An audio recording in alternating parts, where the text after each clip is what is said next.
Hey there. It's been a while since I've uploaded a video since the Tainted Minds video. This is going to be a patch review video that I think is more in detail than what anyone else is doing right now. So I'm really excited because this video involves me and my friend Tyler. Tyler, if you don't know him, is like a mod on my stream. He's someone that I've known for a really long time. We bounce ideas off of each other, and we always will like call each other when the new patch comes out, and we have these really in detailed conversations about like, this is ridiculous, why is Riot doing this, or this is a really good change. And I've always felt like it should be recorded and kind of packaged into a video because there's a lot of really high quality analysis that goes into it. And usually it's just a conversation that we have over Skype or a phone call. But this is kind of a look into what me and Tyler talk about in terms of Riot, League of Legends, and more in particular this patch. And it's a really long video, obviously. There are going to be timestamps put into it for each of the topics that we're talking about in the patch notes. But I think that this will probably be the most in-detailed patch review for this patch that will exist, period. We talk about just about everything in great detail, and I think that there's a huge amount of value to listening to at least a portion of it that you're interested in, whatever topic in the new patch that you want to hear really in detail. And obviously we haven't played on this patch yet, but I think that our first impressions of it will still be more than likely correct from how much experience we have with playing League. I've played League for 8 years. Tyler's been a part of the League community for like 6 years. We've both just been around forever. We're like the old men that have just been around. And so our analysis, I think, will be very interesting to hear because we feel like we have a perspective that is a lot more on point than what we've seen other patch reviewers do. And I'm just really excited to share this type of format because these are the type of videos that I want to produce. So if you enjoy it, let me know. Obviously, this is a longer video. I don't expect everyone to watch all of it, but I think there's a lot of value to watching at least some of the portions that you think are you find most interesting in the patch. And enjoy. Thank you for supporting me. Okay, so I think the biggest thing that we probably should start with would be lethality. I mean, what really bothers me about lethality and what they said about lethality in the patch notes is like they're claiming that the idea for like lethality items has always just been like, okay, you rush Ghostblade, okay, you got Ghostblade, now you build Duskblade if you're going for Assassin. And I do agree that I think assassins are underpowered right now. Like Zed, these like really skill-based picks, they don't match up with the difficulty doesn't match up to like what you can actually get out of the pick. But I think the way they're changing it and trying to make assassins like better and try to create more diversity is not right, or not in the right way, because I would say probably the biggest reason, in my opinion, from all the years I've played League, for why Assassins don't work right now are the utility picks, support items, how easy it is to play a tank. It's difficult to split push now. In this meta where teleport, if you do take it, it's still like a 4.5 second cast time. It's really hard to just like catch people out. Everybody has a trinket word. Like a lot of people just stick with the yellow trinket. So there's just tons of vision. So as an assassin, like if you're having a team fight, like you have to be able to kill people. Like you're putting yourself in harm's way like consistently because you're typically a melee champion.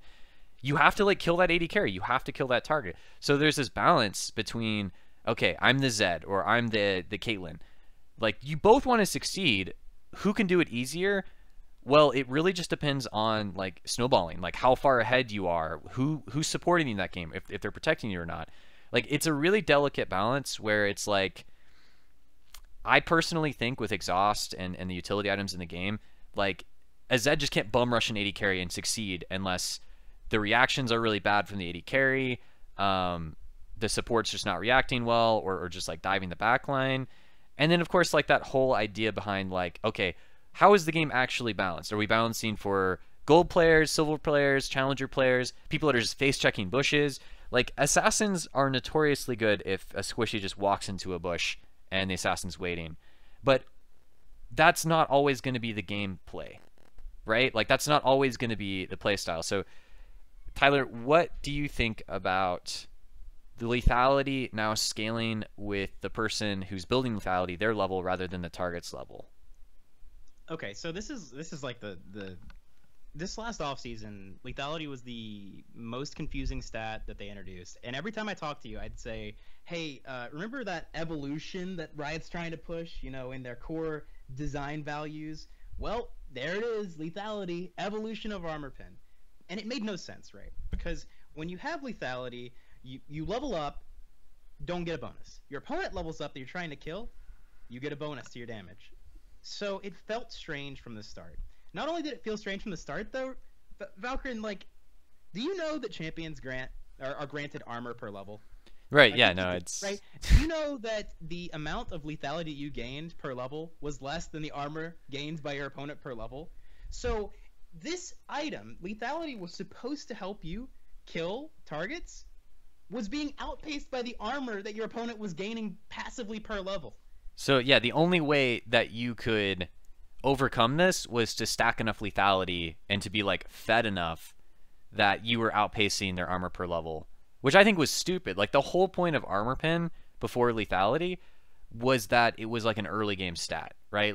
There was never a point in the game where an AD carry couldn't just buy a chain vest and counter all the armor pen you were building that game. That was still the case with armor pen before lethality. They literally could just deviate from their build less than 1,000 gold easily, and just completely counter 6,000-7,000 worth of your gold as an assassin. They're just oh, I'm building a chain vest now because that's what Guardian's Angel used to build out of, and you were just screwed, right? You made them build the armor, but yeah, with new lethality, you don't have to make them build the armor. They get it passively per level to counter your lethality. Well, not the new lethality, but yeah, the before this patch, lethality was just lethality, guys. Evolution, new lethality, put it on the screen, edit it in, new lethality. Grants armor pen based on your level. Now, it's still not as good as old armor pen. Depending on the amount you get, maybe it is, maybe it isn't. It's not. It'll never be as good as old armor pen, ever. It lets you do your job as an assassin. You're snowballing, right? You're snowballing. You're higher level. They're lower level. Bam! You're stronger. That's the gap that you have to work in as an assassin. Like I said, in team fights, if the game is played and optimized, assassins are basically never going to be at an advantage in team fights. They should almost never be. Their dream is to spread the team out, go for picks. If we ever enter into a meta where assassins are amazing in team fights, then that's the assassin meta. We would go full circle to old season 3 where you have Zeds actually team fighting and succeeding because it's so powerful. But this, I think, will bring it back to the point where they will be viable again. And I actually think that particular picks that were using lethality before, to some degree, Kha'Zix, before this patch hit, I think Kha'Zix was still a pretty situationally amazing jungler, depending on their team comp. He's going to be really good with the new lethality because the way he would work is it's just you're really outpacing people. You're the highest level in the game because you're snowballing. Now it's you get even more benefit out of just succeeding and doing your job, and I think that is great because that is how an assassin should function. Is that you're gonna eventually get outscaled. You're eventually gonna die to an AD carry in 3 hits. You have to close out the game. It's gonna feel really oppressive for bad players. I think that assassins are always gonna feel oppressive against bad players, but overall, I like this change, even though I know it's going to be problematic, and I can already see issues with the new Duskblade and stuff like that. Because I want the game to be in this direction. I want the game to be things getting buffed rather than everything getting nerfed. I want everything to be brought back up to standards where you have more individual control of the game.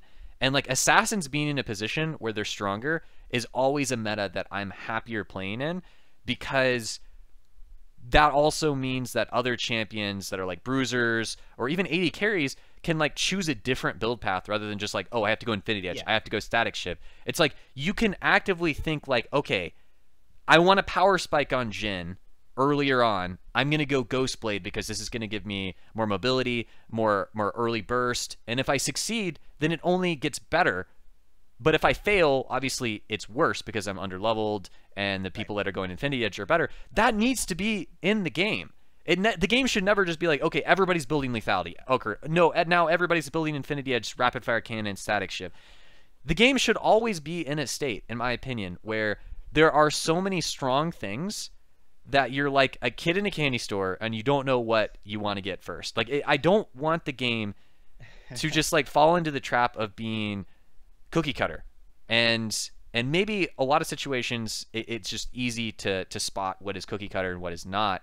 But I think when more things are strong, more things are powerful, the game is more interesting because by default, when more things are powerful, you have more decisions that you can make. But when it's just like the best thing is Infinity Edge for right now, every AD carry build is based around Infinity Edge. Oh, Blade of the Ruined King's now the strong thing, guys. Okay, that's the thing you build first.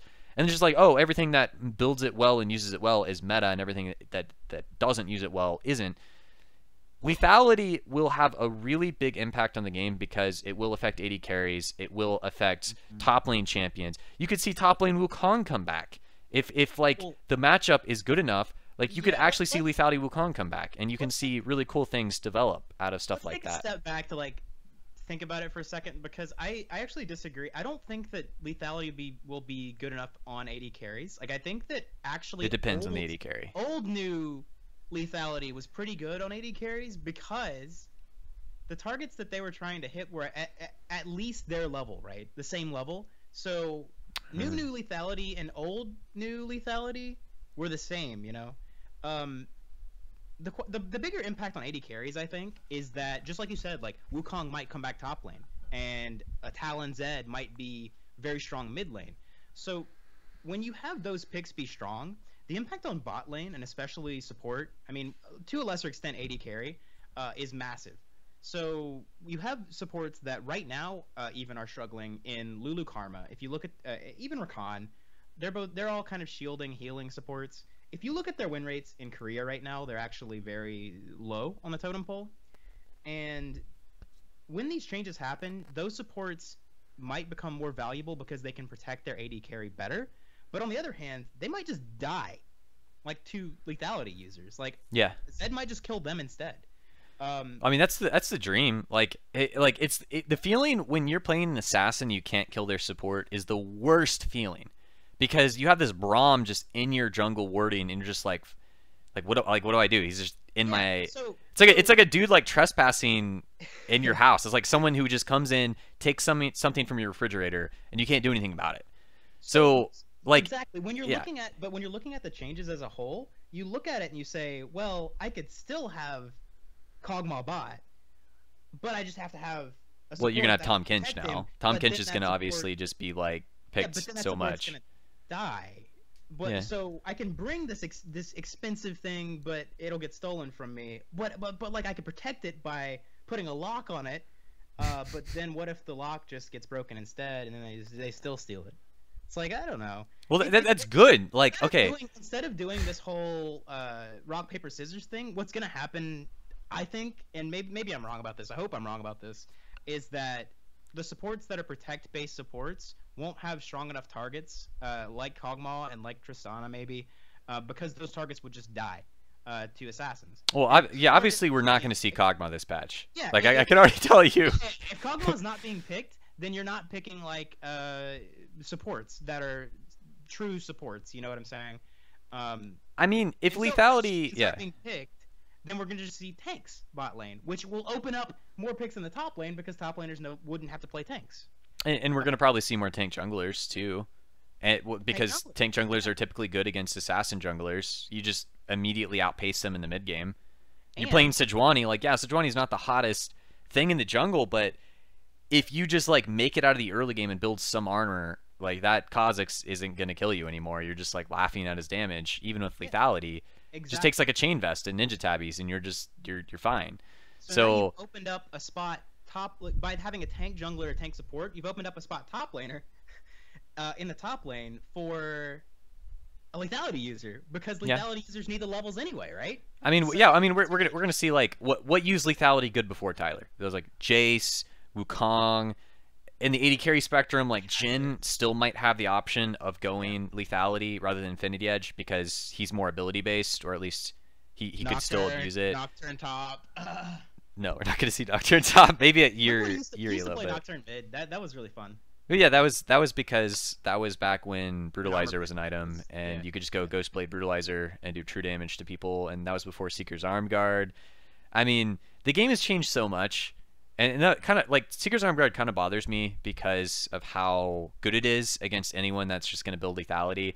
Like if we didn't see Seeker's Arm Guard be so efficient, uh, like that item like single-handedly like is the bane of Zed's existence. Like it's like, okay, you're doing pretty well, they're failing. Okay, instead of they're lost chapter by, they're just gonna wait a little bit longer. They have double cloth armor. You know where they're going. They're going for Seeker's Arm Guard. Oh boy, they have more armor than you can get lethality that early in the game. Sweet, you can't solo kill them anymore if they're a competent player. You got that one kill. Now you have to like roam and just hope to find kills elsewhere, or they're bad enough that you can just poke them down and finish them under the tower.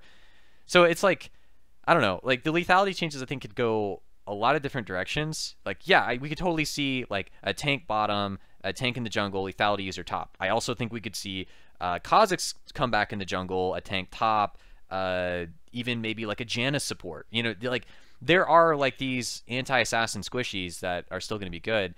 I'm just excited that there's more diversity, right? Like I'm excited that it's not just like, oh, Yeah. Lee Sin, Elise, you know, Nidalee, Rek'Sai, woohoo, jungle. It's I think that what's going to happen from this all is we're going to see a ton, like a large amount of diversity in the top, mid, and jungle, which we already had to a lesser extent, but I think it's just going to open up even more top, mid, jungle, and I think we're going to see a narrowing of bot lane. But is that really a bad thing when we're seeing stuff like Talia support by Shifter and like? you're definitely not gonna. Okay, so like Talia support is gonna be something that assassins are gonna like to see, because it's just gonna be like an under-leveled mid Talia with less defensive items. Yeah. So, yeah, like Exactly. if you're playing something like a mage bot lane, you are not going to have as much success when you're against more assassins. The mage bot lanes are better against like, you know, the passive lanes, like the Janna lanes or the tank junglers who can't just like insta burst you and you're just there poking and stuff like that. Um, so yeah, I mean like it will limit some picks, but I think it will do it in a healthy way because it's like you can now play assassins. Like before this change, it's like, okay, your team has a mid fizz or mid Zed, like congratulations, you have a higher chance of losing this game now than winning because your mid laner doesn't have good safe wave clear and they can't deal damage like an Orianna mid can from a safe distance. You're just naturally at a disadvantage. Like it was harder to win with assassins on your team. It was harder to win as an assassin. And now that we have more diversity, I think it's like, okay, yeah, like Talia support or Sona support, these like fringe picks No, they're are, gone. well, they're gone because Blitzcrank was like in the game, but and he became back in the meta. But it's rock paper scissors is healthy. Like going beyond rock paper scissors for a game like League is far fetched. Like I don't think you'll ever reach a peak where it's just like anything goes in any situation and the best player wins. That's never going to happen ever again, and I don't think we're ever in that state. So I don't know. Like I'm excited to play broken things because the game is more fun when you can do more stuff yourself. I've always felt it that way. It's like PUBG, PlayerUnknown's Battlegrounds, is really popular right now because you can do like, you know, solo versus the world, the free-for-all mode, and you know, it really does feel somewhat like skill-based. Like sure, there people are whining about third person and stuff like that, but like it's a game where you can kill them as fast as they can kill you. But in League, it's like not that way at all. It's like, okay, you can't kill them as fast as they can kill you, but you're investing in nothing but offensive items, and you know, by you outplaying them, it takes significantly more skill than them outplaying you by standing still and just hitting exhaust. That's problematic. So it's like I want assassins to be stronger. I want them to be in a healthy position because that moves all the other pieces. That moves the piece of AD carries. That moves the piece of tanks. You don't just see like, okay, I want a front line and a really strong back line. It's like now suddenly you have the mid line like assassin that can be sometimes picked to counter compositions that are picking something like an immobile AD carry like Varus or Ashe. It's like oh shit, like they have a Zed and like I'm playing Ashe. It's like, okay, right, like you should be at a disadvantage. But guess what? If your support's like halfway decent, you've got a Janna, you've got an exhaust. Like the Zed is gonna have to work like 10 times harder than you as Ashe because you're just gonna sit there. He's gonna run at you unless he just like outplays the shit out of like running out your cooldowns and the Janna ult and the tornado and or the Tom Kinch that you have on your team or whatever you have. Yeah. It's just stupid that assassins have always had to like work against an uphill battle, and the only way they would win is basically by the enemy team just giving up. When in reality, if they just play out the game, the assassin becomes worthless. And so I like assassins. I think everyone that is good at playing an assassin likes it because it's a fun play style. It's fast paced. You have faster games usually. Like it's a win-win. Like you literally, if you're in more control of the game and you know you can win it from your standpoint because you're playing a champion that has more like independence from the team, that's fun in and of itself. But like usually the games are typically going to need to be faster.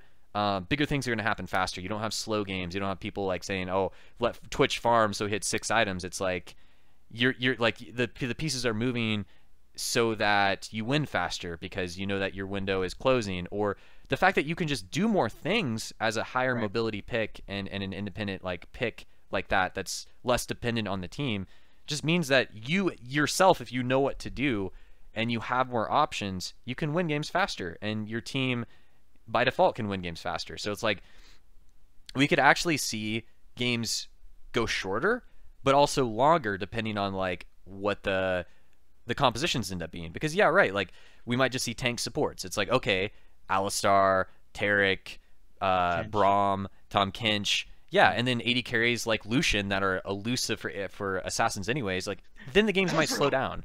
What? Ezreal.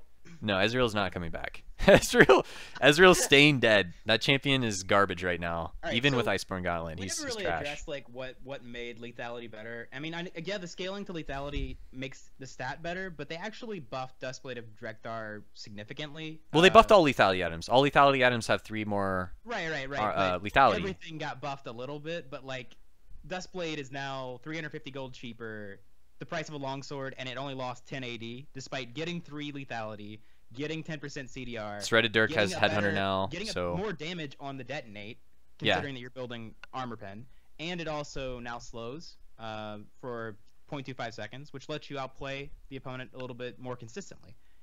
Zed Shurikens, by the was something we mentioned earlier. Right, yeah. So it's like, you know, a lot of times when you're playing Shaco, it's kind of dumb. The Shaco's like a champion that uses Duskblade really well. But it was like as soon as you would come out of deceive and auto attack them once, they would just like reflex flash, and they're just like out of there, and you're just like wait what?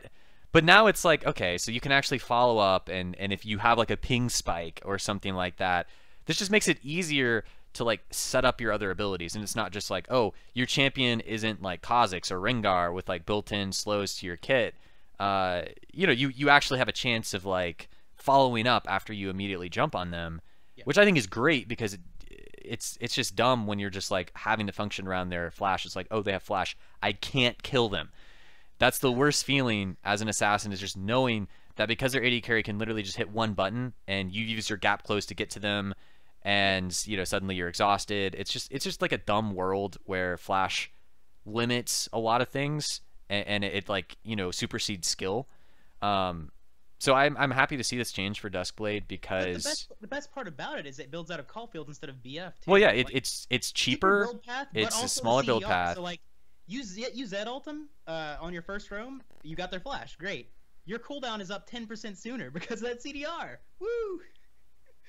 Yeah, I don't know why they put CDR on this. I mean, I guess it's because it came from Caulfield. Right. But I mean, they didn't have to, right? It could just like build out of like 3 extra long swords or something. Well, Brutalizer used to have armor pen and CDR, so now you can pretend that. Oh, it's the Brutalizer, yeah. You can pretend you're building something out of Brutalizer now, man. And then the only, you know, Youmuu's Ghostblade, more move speed, not really much of a change there, but going from 20 to 40 move speed's great, and also Edge of Night. No longer just an item that you build against mages.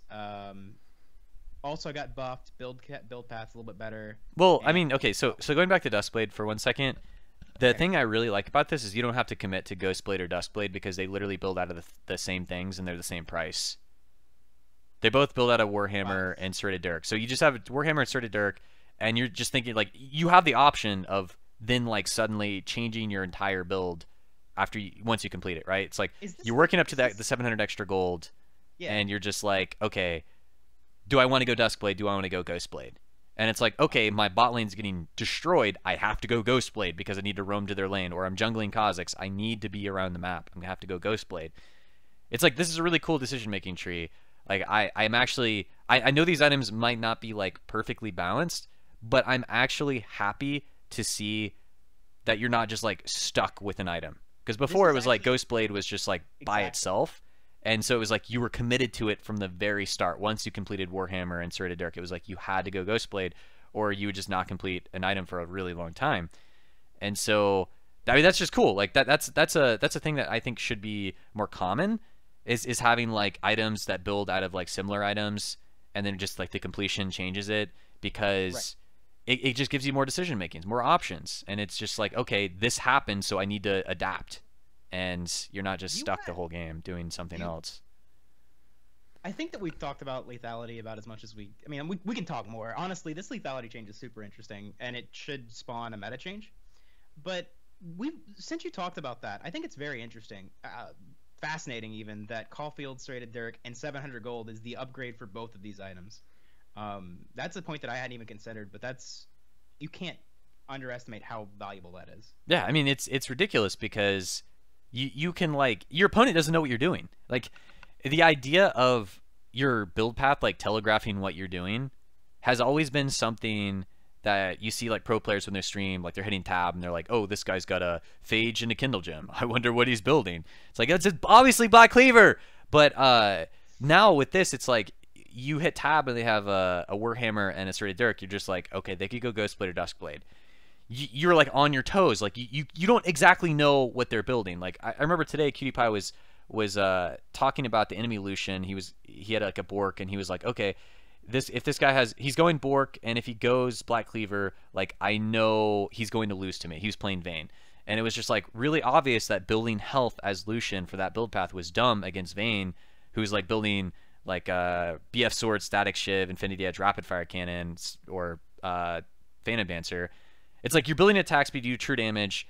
Like, if you telegraphed your build like that, then it's like, okay, you do another attack speed item as Vayne, or, you know what I mean? Like, it's like, if you telegraph your build, it makes it easier to itemize against. And that would, by default, like, put you at a disadvantage if they knew what you were itemizing ahead of time, because it's just so telegraphed. But that can't be underestimated. Like you said, like, this is amazing for Assassins, because it just doesn't immediately scream like, oh, this guy's building Ghostblade or this guy's building Duskblade, and both of them are like dramatically different. Like Duskblade is really good in the 1v1, like it's going to be really good for mid lane just to like assassinate that other mid laner once you like dip into the bushes for a second. But Ghostblade's like the opposite, like it's going to be not as good in duels, I think, and it's just all about the roaming game. And yeah, sure, it might be decent to like chase someone down that and beat them that way, but like they're totally different items. Like they're just polar opposites. Like one item is just all about assassinating, and the other item's all about roaming.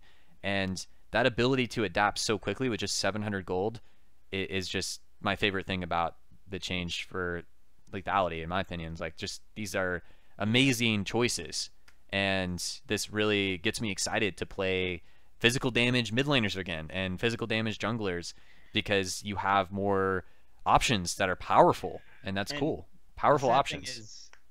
It doesn't really address the problem, because we talked about this. Seeker's Arm Guard, like, I think it's one of the best. It's in contention for the best item in the game, and the fact that it's like a 1,100 gold is nuts. Yeah, I mean, that I don't think that item's balanced. But you should be punished for sitting on Seekers for a while, right? The reason I'm discussing this now is because it's very important to the health of assassins, AD assassins, to have Seekers not be the best item in the game. Because if it is, it hurts assassins terribly. So one of the things you could do about Seekers is disadvantaged because you are sitting on it forever. You get Seekers, then you need like what, 2,000, almost 2,000 gold to upgrade to... I think it's 2,100 or something. I don't know. 2,100 gold to upgrade to... Hourglass. Hourglass. Yeah. Lost my train of thought. So you just get the bonus stats the entire time just by getting like 2-3 waves of creeps in lane after you buy Seekers. So one of the things that I've always thought that was like really weird is like, we have examples of items that lose stats on death, and we've had them for years. Like, why are we not punishing the Seeker's Arm Guard user that bought the item because it's super effective against an assassin, if that character dies to the assassin, they should be punished. They should lose the stats, correct? Yeah, and we can make them start over. Like old Bloodthirster was like that. But it doesn't, right? It doesn't. Why? No, it doesn't. Yeah, it's like, whoa, wow, congratulations, you killed X amount of minions. Congrats, you have this forever now. It's like a quest. It's a quest that takes less than a minute to complete, and you get the reward, and it's like the best reward in the game. Yeah, for a mid laner against Zed or Talon or something, it's like, congratulations, you just negated all the lethality they'll build for half the game. Okay, you're building Morello now? Okay, cool. Exactly. And the Zed's like, wait, I just bought Hex Drinker, but it's not as efficient. I don't know. I totally agree. Like, I think Seekers is really dumb. I always think that the playstyle should never be in favor of the person who's just being passive. Like, I think fortune should favor the ambitious in League. So if you're like taking a risk and you succeed, it should definitely pay off. So yeah, like just like Soul Stealer, just like old Bloodthirster in the old days, it's like when you die, you should lose your stacks. With Seekers, that makes sense. Like then it's like, okay, I don't want him to get his Seeker stacks back up. I'm going to pressure him in lane instead of roaming. It's like then you have another window where you can like keep punishing them and like stop them from getting the CS.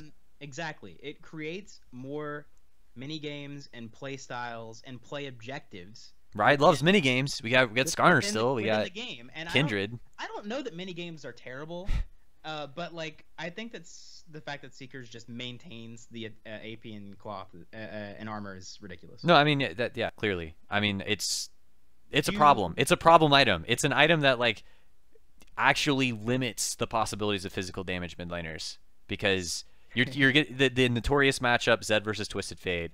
It's always just like, you know, if Seekers didn't exist, Twisted Fates would just get pounded. And it would be really difficult. And it would really be like, okay, I'm playing Twisted Fate in this matchup. I actually have to, like, not just be bad. But now it's like, okay, yeah, you can still typically, like, win it as Zed, but it's just so brain dead as the Twisted Fate usually. Because it's like Zed goes on to you, you stun him. Wow, the Zed did, like, no damage to you because you had Seekers. And it's like a really slow and like tedious matchup where it's like, oh, I gotta like ult when he gold cards me, but it's like, you know, it's just it gets really slow because of Seekers, and it's not like this the old fast paced matchup, because the matchup's been around for like ever, like season 3 and early on. It was just like really difficult to win, and it should be because Zed's like was supposed to be the counter pick, and Twisted Fate's more of the global pressure, but Zed's more of like the lane dominant one, and now it's just like really dumb as the Twisted Fate. It's so hard for the Zed to win it because you also have to worry about jungle ganks, and it's like, you know, playing aggressive mid lane as a melee mid laner just gets you killed more times than not, and then you get punished like heavily, and then the risk is just like not worth the reward. So yeah, no, I mean we can move on from there. I mean Seekers wasn't obviously touched in this patch, but it should have been. Like, yeah. the lethality, well, there are a couple other champions that got changes we can talk about, but the lethality is the biggest part of this patch. Yeah, one thing that we should touch on is the Poacher's Dirk. Like, I think this one's really interesting because Poachers has previously been an item you'd never see junglers build, but I actually think that the changes they did to Poacher's Dirk and Serted Dirk will make it so that you will actually see Poacher's Dirk. It's a really interesting item.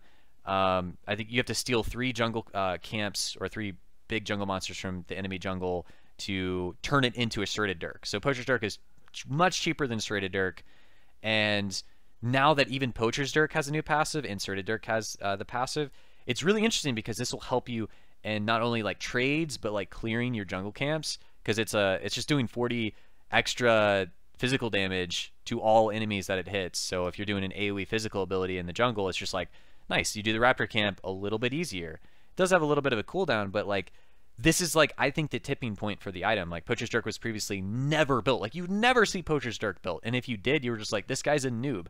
Right. But now it's good. Like it's actually an item that I'm pretty certain will just be really core to like Lee Sin's and Kha'Zix's who want to play aggressive. Yeah, and in the past they've actually changed it quite a bit. They made it less expensive, and they also made it the cooldown between camps less. I think it was like 90 seconds to start with. Now it's like 60 or 50, I think, actually now. So the point is you can actually reliably finish Poacher's Dirk in certain windows, and it just gives you a 350 gold discount on your serrated Dirk, or a 350 gold discount if you look at it in the big picture on your Duskblade of Drekthar, Edge of Night, you know. And think of how long it takes to cash in a coal. Yeah, and exactly. you get the That's same what amount of gold, right? I think it's similar. 300. Okay, no, yeah. it's 350. Yeah, I think it's 350. So yeah, it's basically the jungler's version of a coal, and you can get it faster. I could guarantee you can get it faster. But so the thing is, you don't even need to necessarily get it faster, because the time that you need to complete the Poacher's Dirk, and this is what people I think don't understand about Poacher's Dirk, is that they see it and they think, well, as soon as I can, I just gotta complete Poacher's Dirk so I get my serrated Dirk and it's great. You actually don't really need to complete it until you're getting ready to get your Duskblade of Drekthar, or your Yomu's Ghostblade, or your Edge of Night. You can have it as Poacher's Dirk and only invade when it's completely safe for you to invade to get the stacks. Well, I mean, that's definitely one playstyle, but the way I look at it, Tyler, you could rush it, yeah. Right. Well, the way I look at it is like it's a playstyle that you naturally want to do on Lee Sin or even Kha'Zix. Yeah. The playstyle of invading and killing them on a jungle camp, and the benefit is just like now you snowball even more efficiently because you could do Poacher's Dirk directly into Ghostblade or Duskblade and even skip your Warrior enchantment. And when Lethality was first changed and to be like overpowered, you would see a lot of junglers do that, and you'd see like Rengar's like skip Warrior enchantment and just go straight Ghostblade because it was better than it was definitely better than Warrior if you could afford it, but it was more expensive. And so with this change, yeah, you could totally play it safe, but this rewards aggressive playstyle. Like this is another item I really like because it's like, you know, invading the enemy jungler was really risky before, right? And it still is, but if you pull it off, you get more benefit to yourself and technically your team because you're going to have more pressure on the map and their jungler is being shut down. And that was a huge reward in and of itself, but like it was kind of offset because it's notorious that if you invade their jungle, their team is going to collapse before your team can get there. So you're almost always going to die unless the situation is like ideal. But when the situation is ideal, like you've been playing into it. This is your plan. So it should reward people that are planning ahead, and it's less of the dumb passivity of taking exhaust or playing Janna.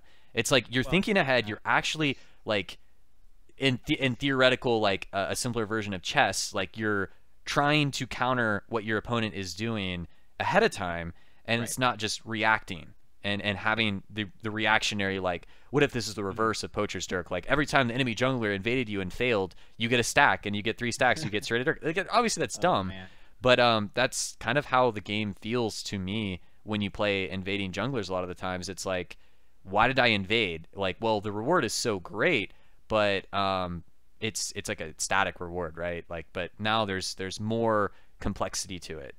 Yeah, I mean, the big picture problems with Poacher's Dirk prior to this were that it really didn't upgrade anything that the meta junglers at the time wanted. Like when it was buffed, right? Kha'Zix could have, you know, got a Duskblade, or Kha'Zix could have got a Edge of Night, or like Shaco could have got a Duskblade, or Shaco could have got an Edge of Night. But those characters would rather just spend the money on a serrated Dirk and immediately have the impact. Like a Shaco coming out of a bush ganking you with a Poacher's Dirk, even though it's 350 gold less expensive than serrated Dirk, the Shaco would rather save up for the serrated Dirk and then make that same gank instead. But I think there are a lot of characters now that are going to do the chess game like you're talking about and think ahead to, can I get away with Poacher's Dirk to just be given 350 gold essentially? And right, that's like a kill. That's more than a kill. That's more than a kill. It's going to pay off a lot of the time for the people that go Poacher's Dirk. Not an every game thing, but on the occasion that's good, it is very good. Yeah. Okay, so we covered lethality, Dirks, pretty much all the items. I don't really want to talk about the Thornmail change. Not a great change. I mean, like, no, I agree. Let's just start with the champions. Okay. Briefly, Alistar. Like, we don't need to talk about it too much, but this change is obviously making Alistar better. But we talked about this in the last cut, but Alistar could technically come back in the meta without buffs because we possibly will see more assassins with the lethality changes, and stuff like Alistar naturally is a safer pick when assassins are in the game, so he didn't necessarily need a buff to come back into the meta, but he got buffed, so it's just like, okay, there's just a slightly more reasonable situation to pick Alistar when we're against assassins, It's like, you know, a more offensive Tom Kench kind of. It's like you have more, you still have ways to like disengage, and you can invade and headbutt an assassin away from you and get away. So it's like, yeah, all right, they buffed him, cool. He might have been meta. We'll have to wait and see like how he works with the updated assassins. Like he just might not be worthwhile with Taric also getting buffed this patch, and Braum just being really stable, and Tom Kench being really stable. Like he just might not be on par with them, but we'll see. One of the things that helps Alistar maybe more than the other champions is that Alistar never really needed, because of his ult, he never really needed the extra shield that was the quest reward from Relic Shield. Relic Shield, yeah. So one of the things we didn't talk about is that they changed the reward from Shirelia's or Talisman of Ascension. The coin, ancient coin tree. Yeah, the favor line, ancient coin line. Whatever, lore. That reward from a skill point to Captain Enchant. If you remember Captain Enchant, it was very good on engaged players or engaged characters. And what is it again? Is it 8% movement 8%. speed? Yeah, 8% movement speed. For champions moving towards you? Like, how does it work? Yeah, anyone moving towards you. Okay. So that might be good on Alistar. That might be good on any engaged support, any engaged tank support. Like, I'm not sure it's good on something like Blitzcrank. I'm actually pretty sure it's not. But an Alistar is a different story. No, it's going to be good on Blitz. Like, you're running, you're hooking somebody, they're running to you. Like, in solo queue, not everybody's even paying attention to it. But because Talisman of Ascension is good. Yeah. Blitzcrank might just take Talisman of Ascension, period. Right, no, that's definitely going to be the case. Like, I can already guarantee you, like, I don't think they needed to make that change. Actually, is that in the patch notes? Okay, here it is. I found it here. Yeah. Like, I don't think they needed to even, like, do this. Like, I think this was just a dumb change. Like, I think, personally, the coin tree for supports was just the best one already. Because the last round of buffs, they just made it so it made more gold. You got like 15% of your missing mana with the blue coin. It was just probably the best. Like it was just really good. It went from being the worst to the best, and then this just is even better. Like, I don't know. Like it doesn't even. I don't know. It's a lot of movement speed. 8% is a lot, and it's just like always there. You know, it's not just like you have to activate it like the talisman. This is just something that's just always there. So you and your team are just moving around the map faster. Like. Yeah, Jannas are going to have coin anyways, and but yeah, the melee supports are probably also going to really benefit from this. Like you might see more engaged supports, you might see more aggressive melee supports that just do well against assassins. Like I just think movement speed is a great stat, and having more movement speed is really good for melee champions in general. And when you give this to ranged champions too, like your AD carry is getting 8% extra movement speed, it's like it's really good. They can get to safety faster. If safety means you, then they get to you faster. The naysayer in me is just sitting here like looking at the screen and thinking, Riot, like a few years ago, you removed all auras because auras were just something that you couldn't see, and yet they were very powerful. And then I'm just like looking at this ancient coin line change, and I'm like, you just gave it back. You let me buy move speed for my team now. You don't control it. It's like, oh, it's just always there. Like the old global Janna passive, everybody moving 3% faster. Like cool. No skill. I mean, right. I don't think there's pretty much any skill to just standing near your allies, and now they just move faster towards you. Well, that's okay. I don't know. Yeah, I don't think this is necessary. I do think this is problematic and will be changed in the future. Like, I think the chance it stays like this for very long is like low. I like we have to agree that they are kind of probably nervous about the lethality items. Like this is you see like supports getting buffed, like Alistar, like they're nervous that people are just gonna like go on the tirade of like, oh my god, you just buffed lethality again. It was such a problem before. Well, yeah, they buff tank items too. They're buffing this. Like it might be too much. Like it might be to the point where it's like, well, fuck, you can't play melee assassins.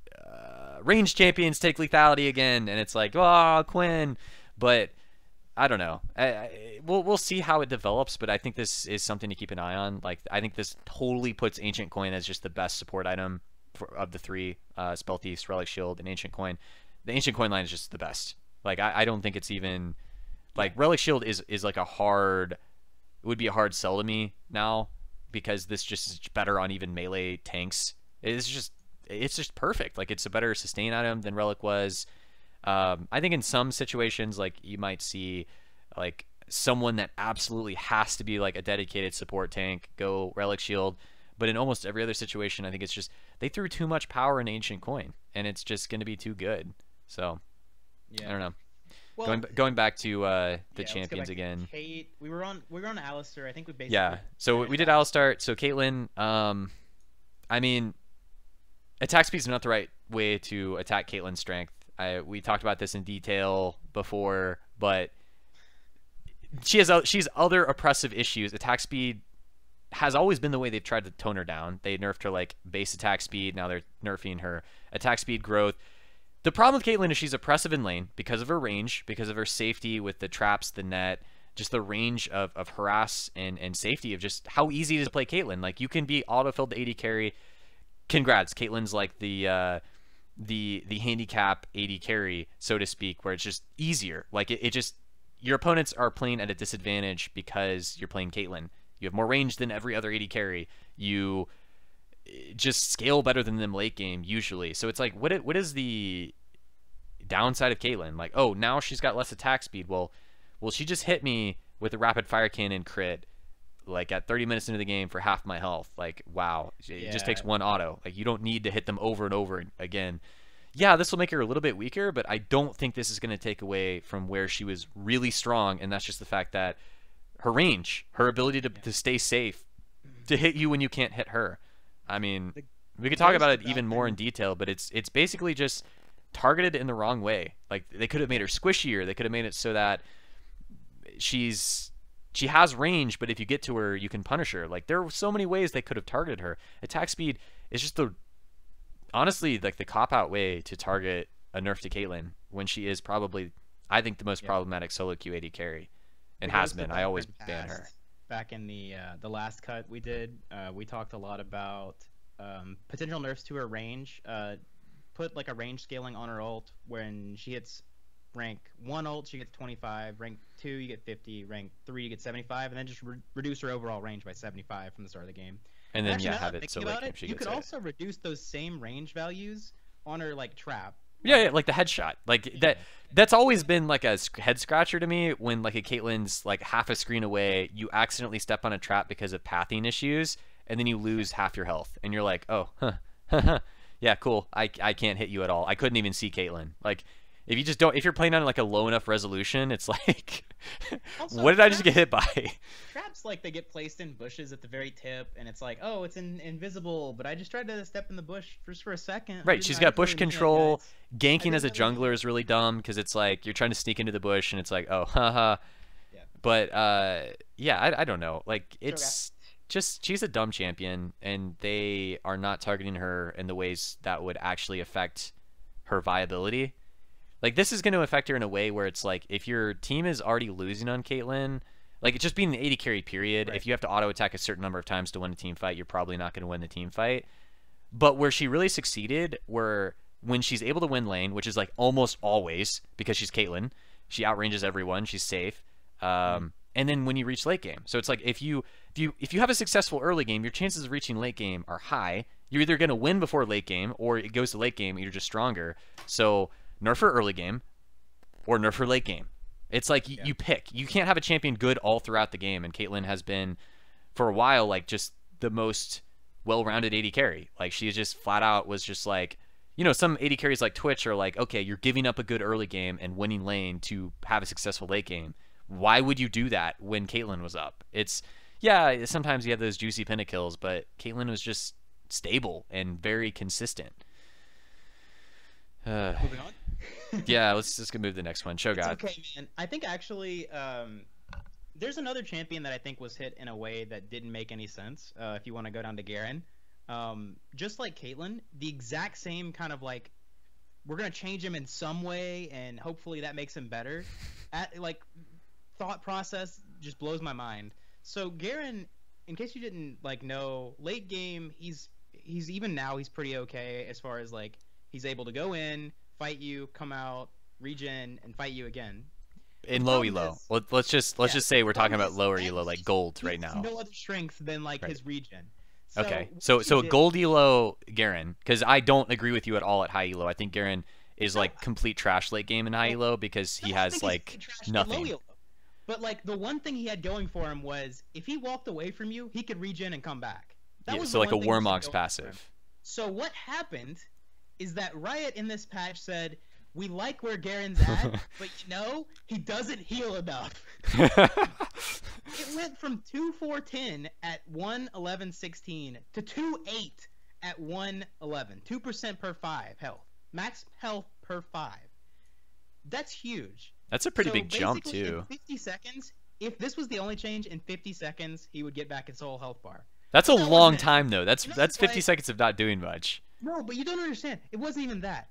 It also goes further than that. They said, you know what?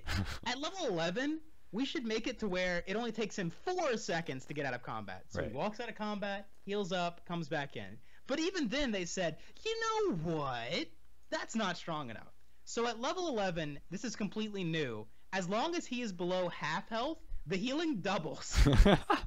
So if you drop a Garen to 1% HP and he walks out of combat, he walks away, 4 seconds out of combat, another 15 seconds. Can you guess what health he'd be at? Just 15, he's been out of combat for 20 seconds. His health is at like half health, dude. Whoa. Half health. So my problem with these changes is he's still a brain dead champion, and there's literally he's just better at being a brain dead champion now. Like, all right, we want to make it so bad Garen players are a little bit less bad. What way can we make it? Well, Garen's really struggled with getting poked out, and we feel like we don't want them to recall. We want them to just sit there and watch as their team dies. And no, guys, I can't go in. I'm regening health right now. It's like, this is such a fucking stupid change, like, to Garen. Garen's not a skill champion. All right, like, Garen, when you're picking Garen, you're wanting to turn off your brain. I understand that. But, like, at least give him some decision-making trees that's not like, okay, my trading pattern is I activate my Q ability, I run at them. When I'm taking burst, I use my W, I hit them with my Q ability. Now I spin, and if I get them low enough, I ult.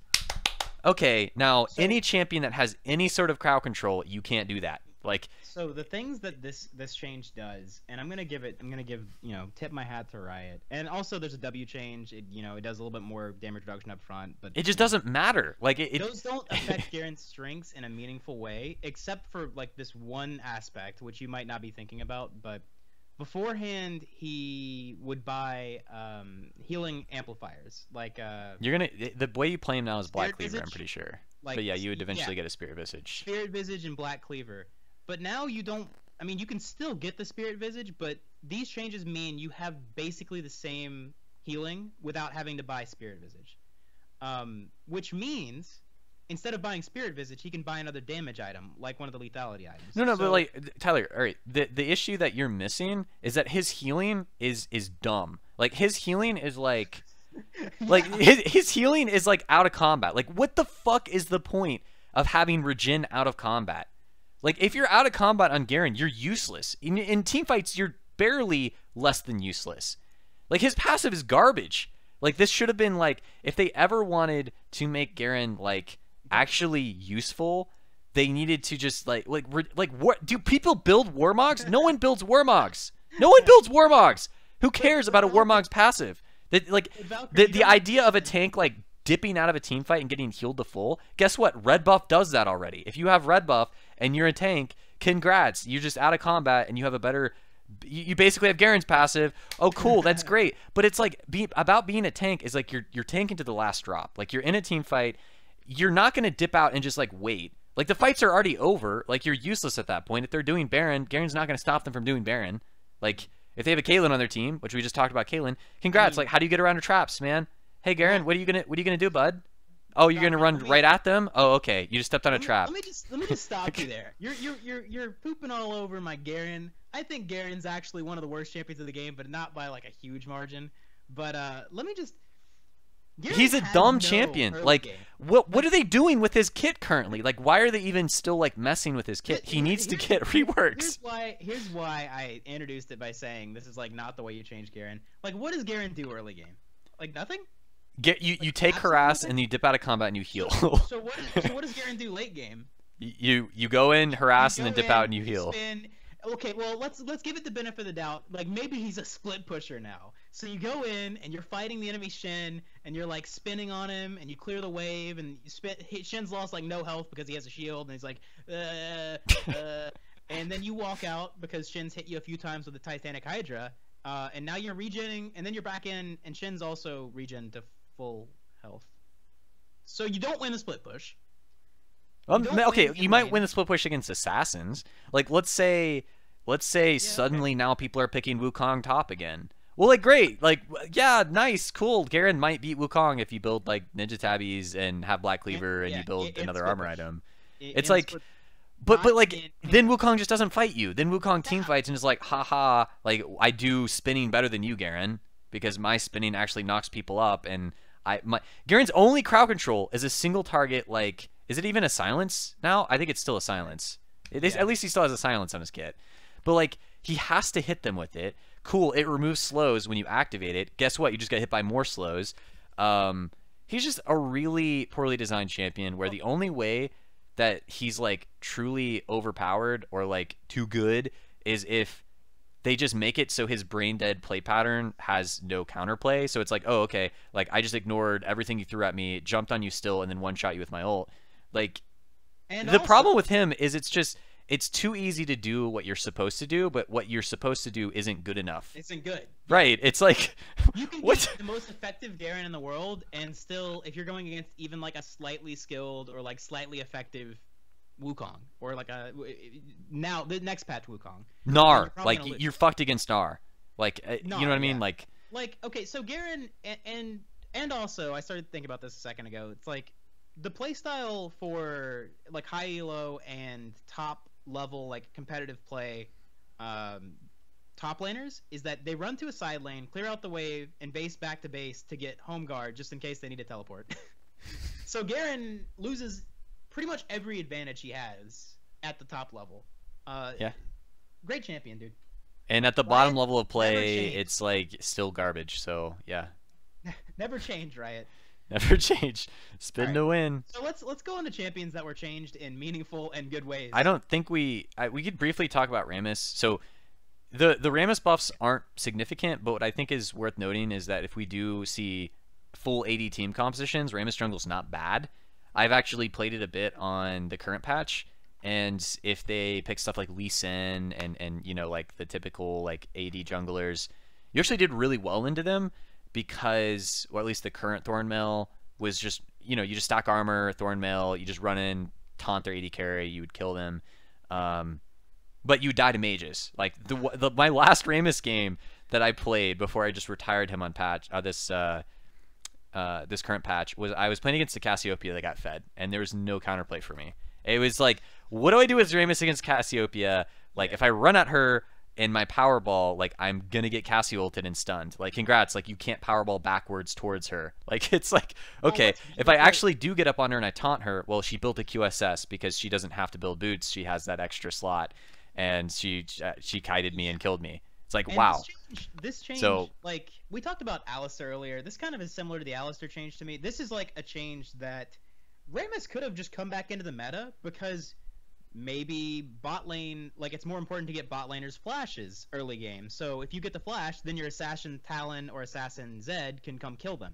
Or, I mean, he just gets more out of armor. Like, Rammus is just a champion that's always been good if you can just build nothing but armor. But he's also just good at getting bot lane's flash, which assassins really want. And he's also really good against assassins. Like, you taunt the Talon, and he walks away from the wall he was about to jump over and then dies. Yeah. Because defensive ball curl, actually, when it was first changed, this is like insider stuff, but not really. Valkrin like messaged me like a day later, and he said the damage on defensive ball curl is actually nuts. Yeah, it's crazy good.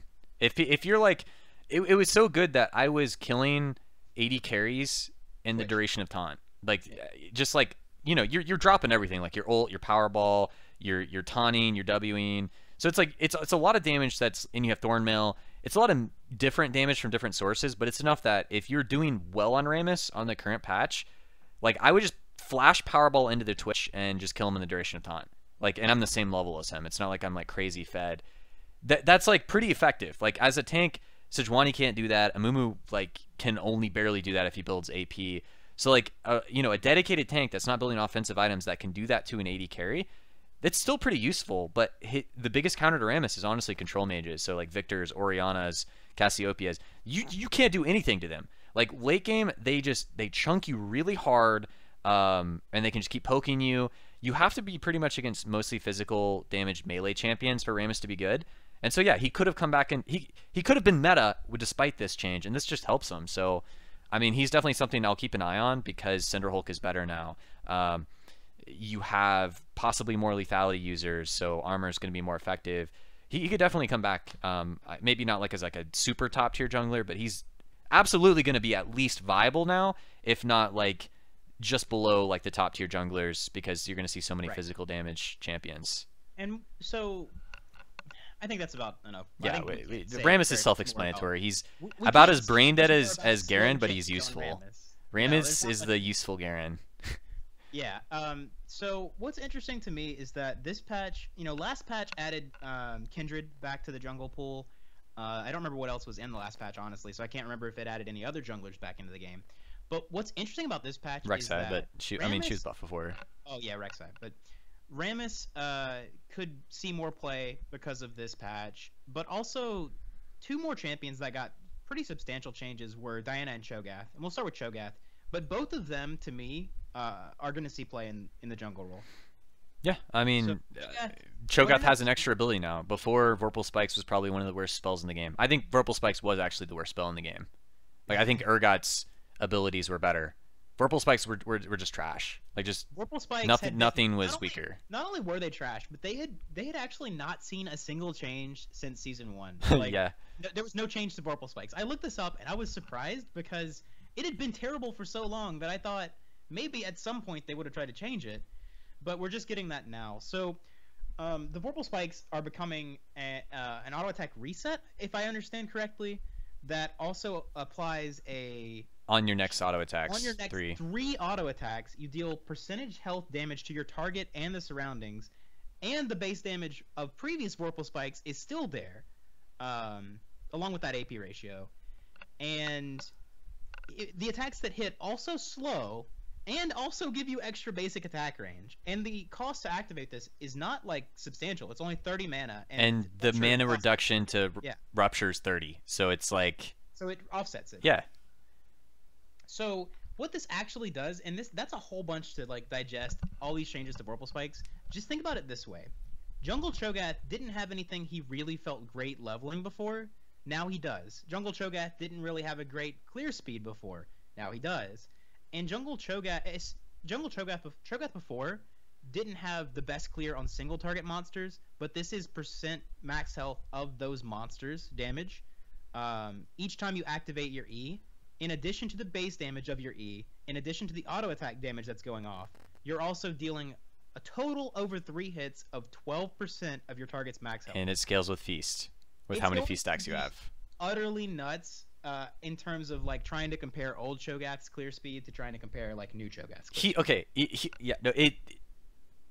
Okay, so I'll use this as an example. It was last season, someone who hit rank 1 was Arc second, and he was a reasonably well-rounded player. Like, he would play mid, but when he would play jungle, he'd play Cho'gath. And he was able to get rank 1, and his jungler, like, last season early on was Cho'gath.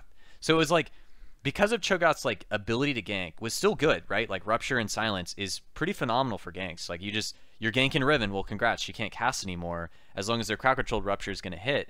So it's like Cho'Gath has never been like a weak ganker.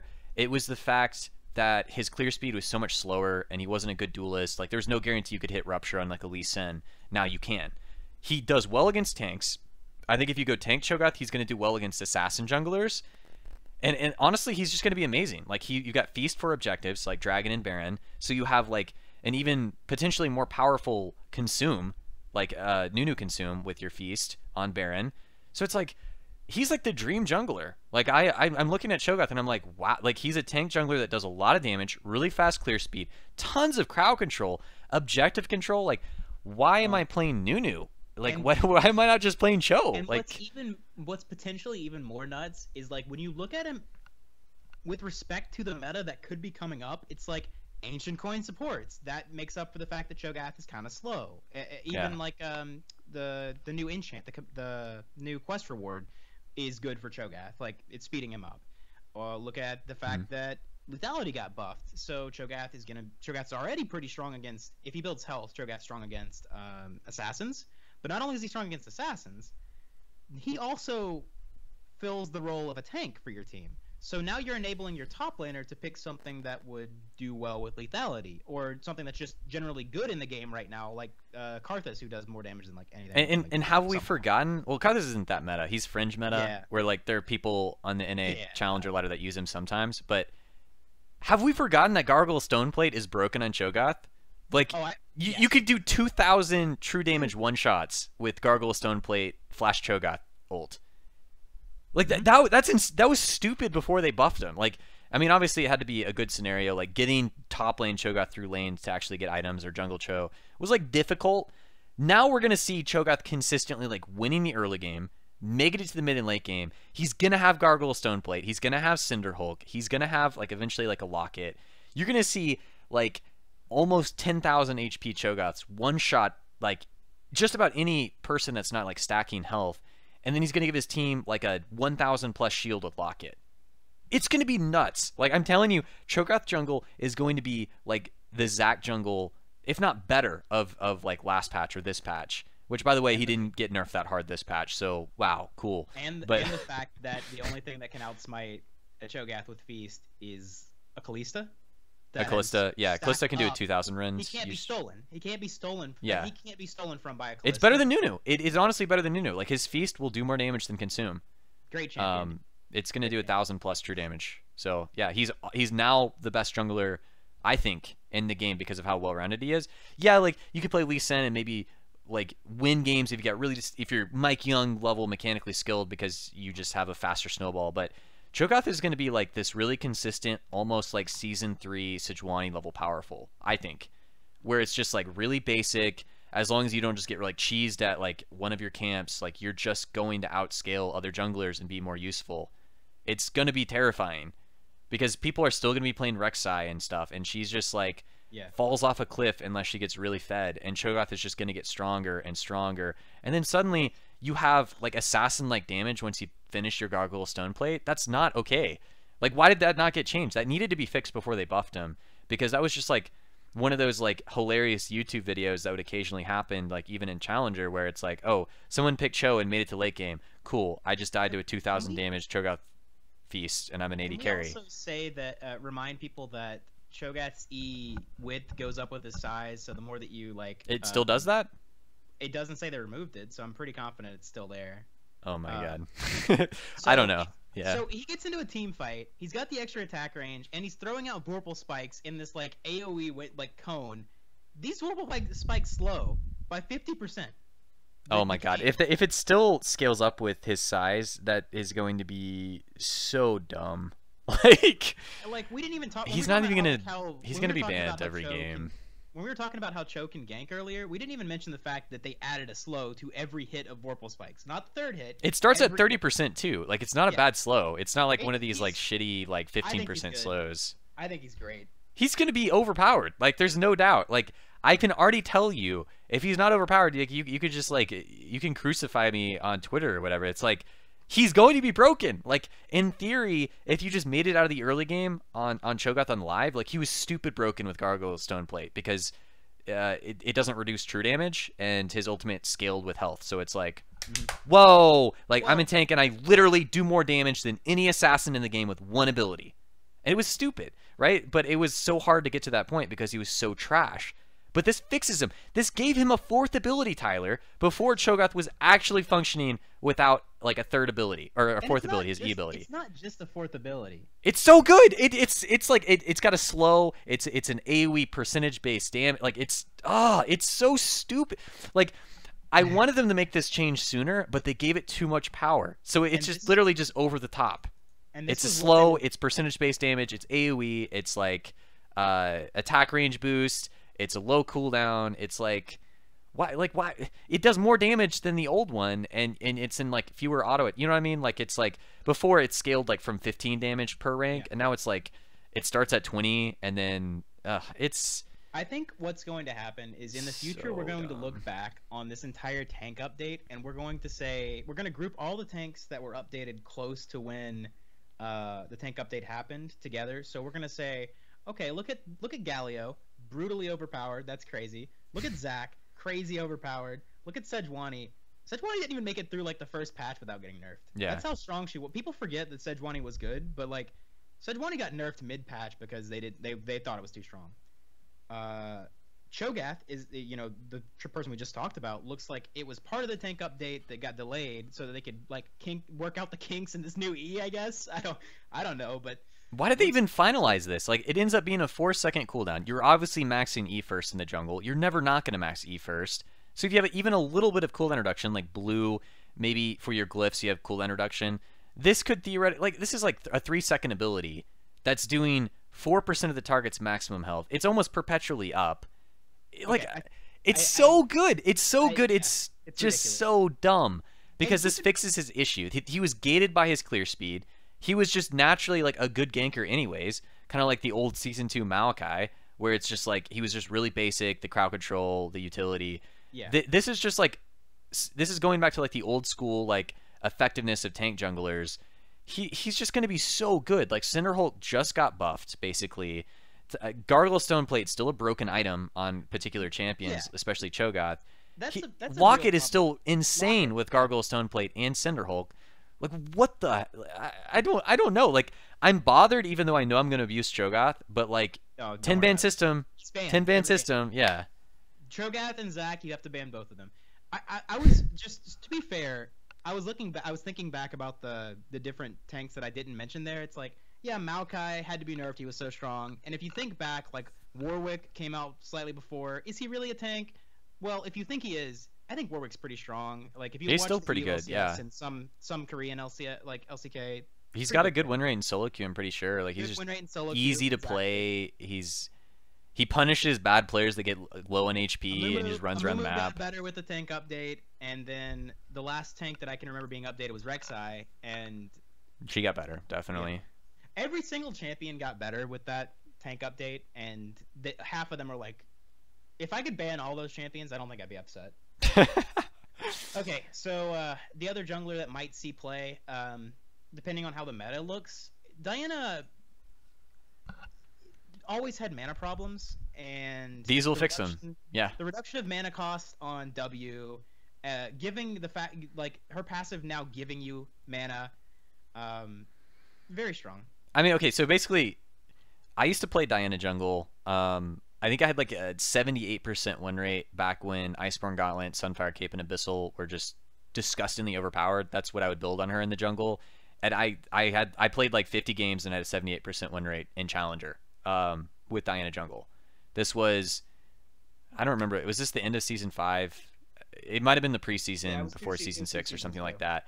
But it was just disgusting. Whatever Iceborne Gauntlet was pre-nerfed before Abyssal was changed and nerfed in Sunfire Cape, you just put them all on her and she was just like face rolling people. Oh, you know what it was? I know when it was. It was when the Bruiser, the Juggernaut update went out, because that's when they changed Sunfire Cape. It was after that.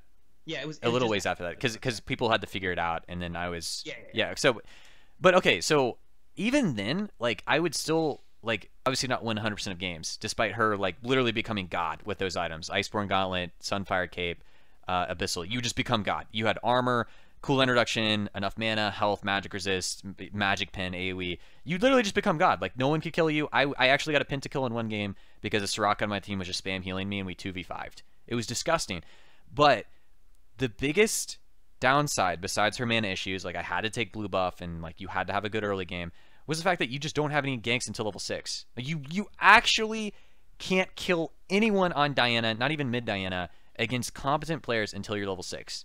And I don't think that addresses this. Like, you can't really play a champion that just doesn't do anything until like 6 minutes into the game. Like, for mid Diana, you can kind of get away with it because you're just trying to outshove. And mid lane's usually like you can't kill the other mid laner until you level 6 anyways because of mana gating. Like, not even Syndra can usually kill you pre-6, or Orianna or Vel'Koz. Like, they're all gated by mana. Like, you just run out of mana trying to fight somebody. So Diana would just like, you know, there was like dude S2 Diana, the Diana one trick. Whenever you're laning against him, you kind of used to know, he would abuse the Doran's rings. He would go triple Doran's ring into like a big AP item, and he would just try to outshove you. And it was really hard to keep up with it because, you know, her passive would do AoE damage, her Q would hit like the whole wave, and then her W would mitigate all of your burst. And she would do it for relatively low mana cost, and she would just like shove the wave in and back, and then TP back to the mid lane if she needed to. Let me pose a question to you. Is there a world where Diana, like the playstyle that I'm seeing emerge here is that Diana will be a farm heavy jungler that wants to clear fast. I think she's going to be a laner, Tyler. There's a lower cooldown on her Q, and the fact that her new passive is a 50% attack speed bonus when she has level 3. Or yeah, Moonfall, when you have your E ability. So the question is, like, is there a world where she becomes like a tanky Cinderhulk user that goes into like Titanic Hydra or something? No. To try to take advantage of the attack speed boost? Yeah. No, I mean, like, the attack speed boost is good for a passive. The damage on her passive is still the same, right? Like, right. Well, it's still, I mean, it's still the 3-hit, like, it does a ton of damage passive still, right? I'm not sure how much damage it does. I think it's no, it's a lot. It has a huge AP ratio on it. So I just wasn't sure if that was still on the passive, since it's okay. If it's still there, no, you still are gonna go like pretty heavy AP Diana. Like, you still have to get Hourglass and stuff, but I just don't see her going Cinderhulk or anything like that, because this isn't like a base damage buff. She's still always been like insanely good with ability power. Like, she's always been a late game powerhouse. She's good against like talent. She's good against stuff like Zed. Maybe not early levels, but like she, you know, has a good lane against them early on with her shield, and then once you hit 6, you can actually start beating melee champions. She does okay against Yasuo, as long as you don't die pre-6. Like, you can actually beat him pretty hard. So I think she's going to be a better mid laner. Like, I just never, even though I used to just like play her in the jungle and I'd pretend like, oh guys, just, you know, just farm. I'm farming. Please don't die. It's like, okay, they have an Elise. They have a Lee Sin. Like, no matter how many times you like ping out where their jungler is, your team is just typically going to lose to early pressure. Like, that's just is the case of the game. And if they don't, then yeah, you outscale them anyways. But it's a situation where it's like, if you're against a jungler that's about as good as you, and they're playing something that's ganking more frequently, they're usually going to win. Yeah, they're going to still ball their team. You can't play farm junglers, really. Like, Cho'gath is good because you can just level 3 gank with them, but you can still farm if you need to, and you can still farm quickly. Diana's like, you have to farm to 6. You can't gank until then. Yeah, you could play her. She's viable now. She's better in the jungle, but she's ultimately still just going to be a mid laner, and I think she's better in the upcoming meta and lane as well. So here's the question that I was thinking about, like, as you're talking about that. We talk about duality of playstyles all the time. Like, we used to love it when there was an attack damage and an ability power build for certain champions. So the question that I have is, there used to be a time when top Diana would go Bruiser kind of build, and like a mid Diana would go Burst. Do you see there being like a duality, and like you could either go tanky and Bruiser, or you could go full Burst and like Gunblade and like crazy stuff? Yeah, no, I mean, like, okay, so if you're playing mid Diana and you're against Zed, you're going Seeker's first item. Like, there's no doubt in that. I think stuff like Rod of Ages Diana is fine, but I think top lane Diana, if we do ever see it, yeah, it would be bruisery. It might have like Iceborne Gauntlet. It might have. I just don't think it's going to be as effective though. Especially, it might be like a situational, like, oh man, this Chinese team picked Diana against Gnar, and even though Gnar wins early game, like, it just reaches a point where Diana just starts smashing many Gnar, and then the jungler like Elise just starts camping the lane. Like, maybe that just like randomly happens, something like that. I mean, that particular matchup's just random. I don't think you'd ever want to pick Diana against Gnar, but that it's like it's a wild card type of champion where I just don't think she's perfect top lane. Yeah, this helps with her mana problems, but unless you went Rod of Ages, she has health sustain problems, and she doesn't naturally have like the sustain of people that are getting like you know, like Gnar, when you're transforming, you're still getting like the benefit of the extra health, and it doesn't really go away. So it's like you're perpetually getting good sustain from that. And champions that are building like a Riven is rushing. Oh my god, what's the name of that item? 3,500 golds. It's stupid broken on Draven. Oh, Death Dance. Death Dance. I don't know why. I was gonna call it like Dead Man's Dance or something like that. But yeah, Death's Dance. It's Man. top lane's like really sustain heavy, so the fact that she has this new sustain passive is great, but I just don't see it being that good for top lane Diana. I really just think it's gonna be mid Diana. Like I think this will bring back mid Diana, but I don't think this will bring back top Diana or jungle Diana to a high enough degree to see it picked off in. What's truly interesting is that I'm looking through the current builds for Diana and like how people play her. People actually don't care that she has mana problems. Yeah, people usually just like go 1 or 2 Doran's rings and go straight damage, like Proto Belt or Belt, Rabadon's, Void Staff, Sork Boots, and like Doran's. Yeah, I mean you could get away with that because of her fast pushing and her basing, and you usually take teleport. And her passive is apparently her passive was what you really abuse for the pushing power. Is you just like auto attack 3 times and you'd like kill the range caster minions if you had any AP. The funny thing is, these guys are actually seeing success now on Diana mid, and she actually has insane mana problems. Yeah. What we're seeing, what's going to happen in the next patch? Oh man, is that her mana problems are gone. Oh, yeah, you're right. Because she can shove quicker with lower cooldown on Crescent Strike. I mean, her W strip is 20 less mana, so it's like it's going to be so hard to push her out of lane. She is that's always been a strength for her, is her ability just to like outpush. Like even if you picked like Ori against Diana mid, you're just like hitting her with every mana ability you have and auto attacking her whenever you can. Yeah. And as long as her W is hitting like something and it double procs to get the shield again, you're just not going to push her out of lane. Like she'll just shove and then TP back to lane after a couple waves, and you have to do it again. And she would just, that's how you'd win, is you would just like have this war of attrition, and then you'd hit 6, and then you know, eventually they make a mistake where you catch them going for blue or roaming, and then like you get a kill, and then side lane Diana would teleport. Like I just think that this is going to be really good for mid Diana. I've never thought Diana has been in a position where you absolutely can't pick her, but I've always just been like, well, why pick her? Because there's something better.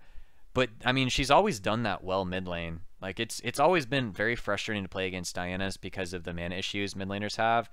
So it's like, but yeah, a jungler could come in like an Elise or a Lee Sin, and if Diana's playing that way, where she's hard pushing early and just like ignoring the damage you're throwing at her because she knows you can't do enough to kill her, and she dies, and then she TPs back in and dies again, well, she's never coming back. But if that small window isn't met where the enemy jungler does that, in the 1v1, you kind of feel helpless, where she's able to just more efficiently push than you, and then TP back to lane. Yeah. But yeah, I mean, she's good against assassins. She's really good against assassins because she plays like an assassin, but she's tankier. So yeah, she's dirty. She abuses Seeker's Arm Guard. She's naturally tankier. She's gonna be nuts. Actually, like crazy good mid. I don't know. I mean, there's still gonna be champions that can beat her. I mean, it's not like, I don't think it's gonna be the same situation as like when Syndra was strong a little bit ago. Oh, definitely not. But it's going to be hard to like kill her. Very strong match. She could have very strong lane against a good amount of matchups, is what I think. Anything melee, she's typically going to beat mid. Like Zed, Talon, Yasuo. Based around roaming, she probably beats too, because you just, her new lower cooldown on Q, lower mana cost on W, so you don't feel that bad when you have to use it, and the passive is 50%. It's nasty, dude. So if she uses a spell cast with the passive, it's 20% attack speed for the next 3 auto attacks. But then with Moonfall, is it 50 plus 20, or is it just move 20 to 50? No, it changes 20 to 50. Okay. And when you have max rank Moonfall, it'd be 20 to 90 instead. Yeah, that's still crazy good though. I mean, the fact that they also just made it so that she gets mana sustain based on 15% of her ability power. Her AP. Like, I didn't even notice that it was part of her AP. I thought it was just 15 mana. No, dude, it's based on... Yeah, no, it's just so good to just ignore... Like, you're definitely not going to build Rod of Ages anymore. Now it's like situationally good. To your Diana, like after mid game, like she might get the second blue. Oh my god, Gunblade Diana is going to be retarded. Yeah, that's what I was thinking. Holy shit, Gunblade Diana is going to be so broken because you can still abuse the physical damage, and the burst is perfect, and then it fixes her sustain issues, and then oh my god. Think about how she threatens towers, because she can just throw out her Q, because late game, past level 9, it's a 6-second cooldown reduced by CDR. So there's going to be scenarios where she just throws out her Q, hit, uses 1W, hit, Q, hit. Yeah, she's always been a monster at killing turrets. did like demolish towers. Yeah. 90% attack speed late game. That's Yeah. I think her passive did her passive's attack speed scaled up too. I just don't know if it was 90%. I don't think it was ever 90%, but I know it scaled up past like probably 50%. But no, it was a lot. Like her passive late game was really strong. Her passive was weird because unlike other champions, it wasn't like at level 1, 11, and 18 it does this. It was like actually like every level or something that it got extra attack speed or something like that. It was very frequent that it got a boost. But yeah, the damage on the passive is crazy. And yeah, she's always been a really good split pusher. She just simply is going to have a better laning phase. I think she's going to have a really good time with lethality picks when she can just go Seekers and then just stack ability power and just like go Gunblade potentially.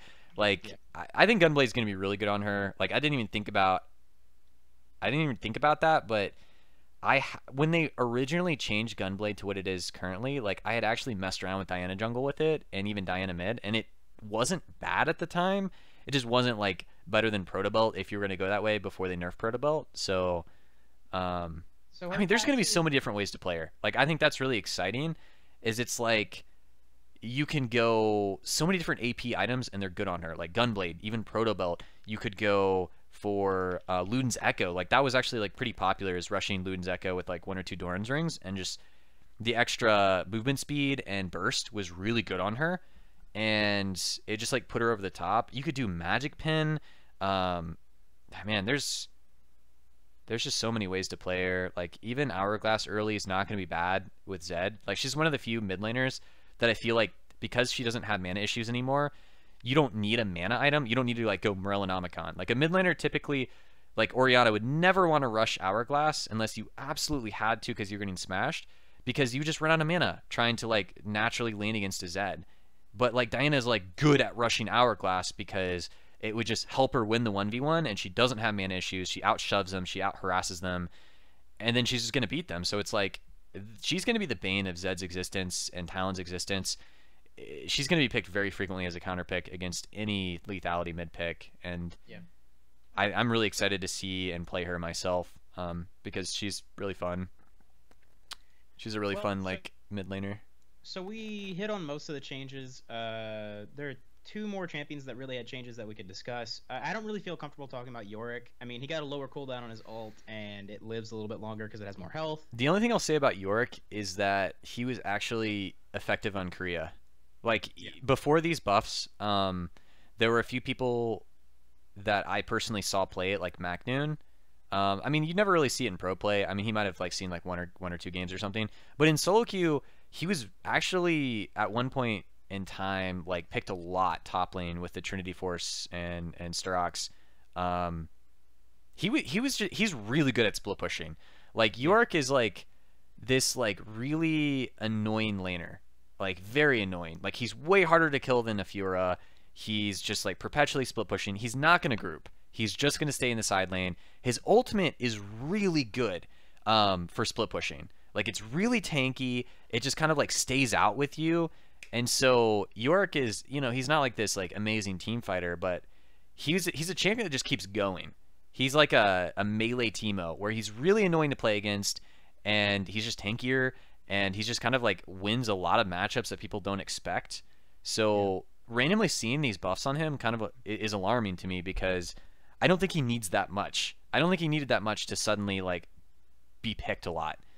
And the changes to his ultimate are huge. Like there's a huge cooldown reduction. It's like almost a minute. 40, yeah, it's you know, at max rank it's 140 to 100 seconds. So if you have cooldown reduction, it's up a lot. It's almost never going to be down because it lasts so long if it's not just dying immediately. And it has 4,000 health now late game. This is like a mini objective. Like he's going to be tankier than Yorick, and it's this like annoying life draining ultimate. And his ghouls are like smarter now. I think that was one of the things that they might not have mentioned here. Nice but upgrades, but I don't know because the thing is when things get like quality of life upgrades like the ghouls, the ult cooldown is like a massive thing. I can't really disagree with, but like the ghouls being smarter is a good thing for bad players, but good players might have already understood how to play around the ghoul AI. So I'm not sure how much that actually helps him, but it's always good to see a change that makes the game more fluid, I guess. I mean, it's the situations where you outplay Yorick. Like, there are definitely champions that can deal with his ghouls easier than others, typically ones with AoE.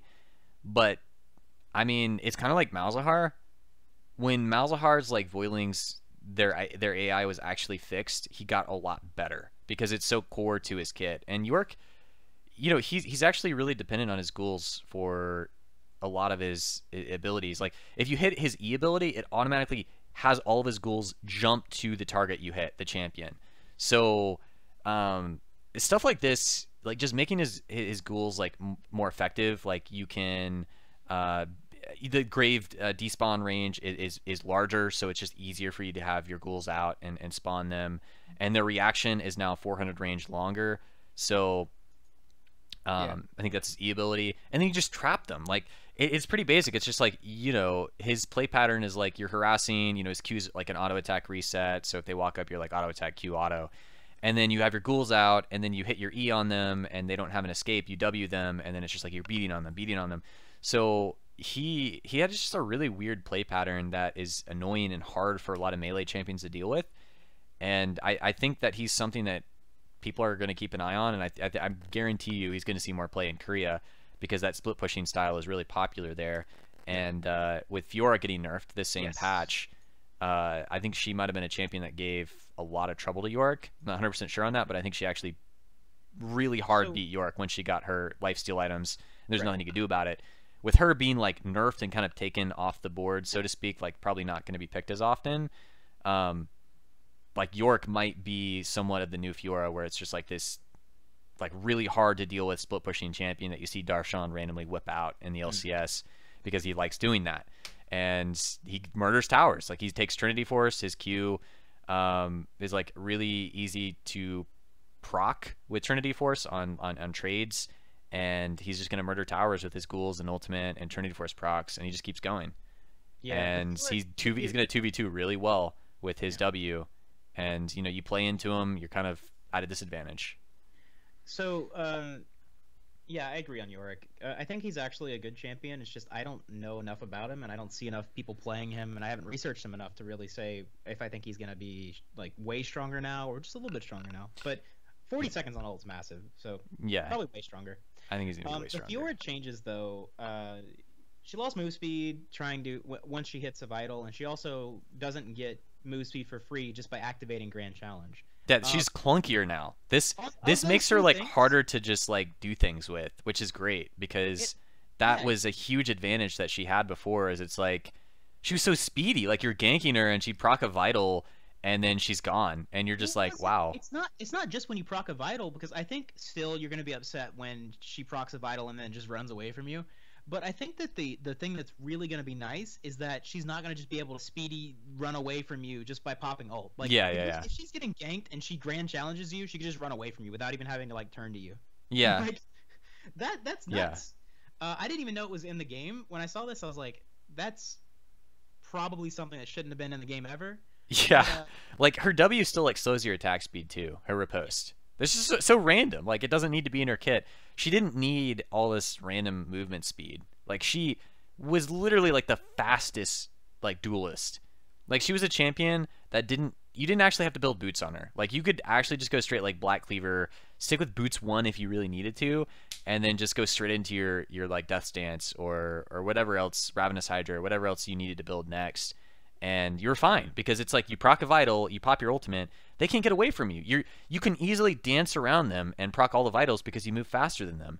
And this is like actually cutting down on a core strength that she could abuse, which is just how quickly she can get around you to proc all the vitals and then, you know, do a fuck ton of damage to you and then proc her healing. It just makes her a little bit clunkier, and it's definitely going to hurt her lane. Like, this is going to make laning Fiora like way harder. And they really want to see Fiora like in a position where she's not so stupid. And I think that's good, because in pro play, Fiora is like a really dangerous champion to have meta, because she just like hits this auto win condition where kind of like say like this is a move speed reduction, and it's a reduction that mainly comes out when you hit vitals. So I'm not sure that it's going to completely destroy Fiora. No, it's not, but it's going to tip the scale. So it's like you're already like right now. Fiora is, according to Champion.gg, like the best performance top laner, because what does she do top lane well? Well, she split pushes phenomenally. She's like one of the best duelists in the game. So it's like, but she has to get her items right. Like you aren't going to just like naturally win lane and a skill matchup with Fiora constantly, because she early game is not that strong.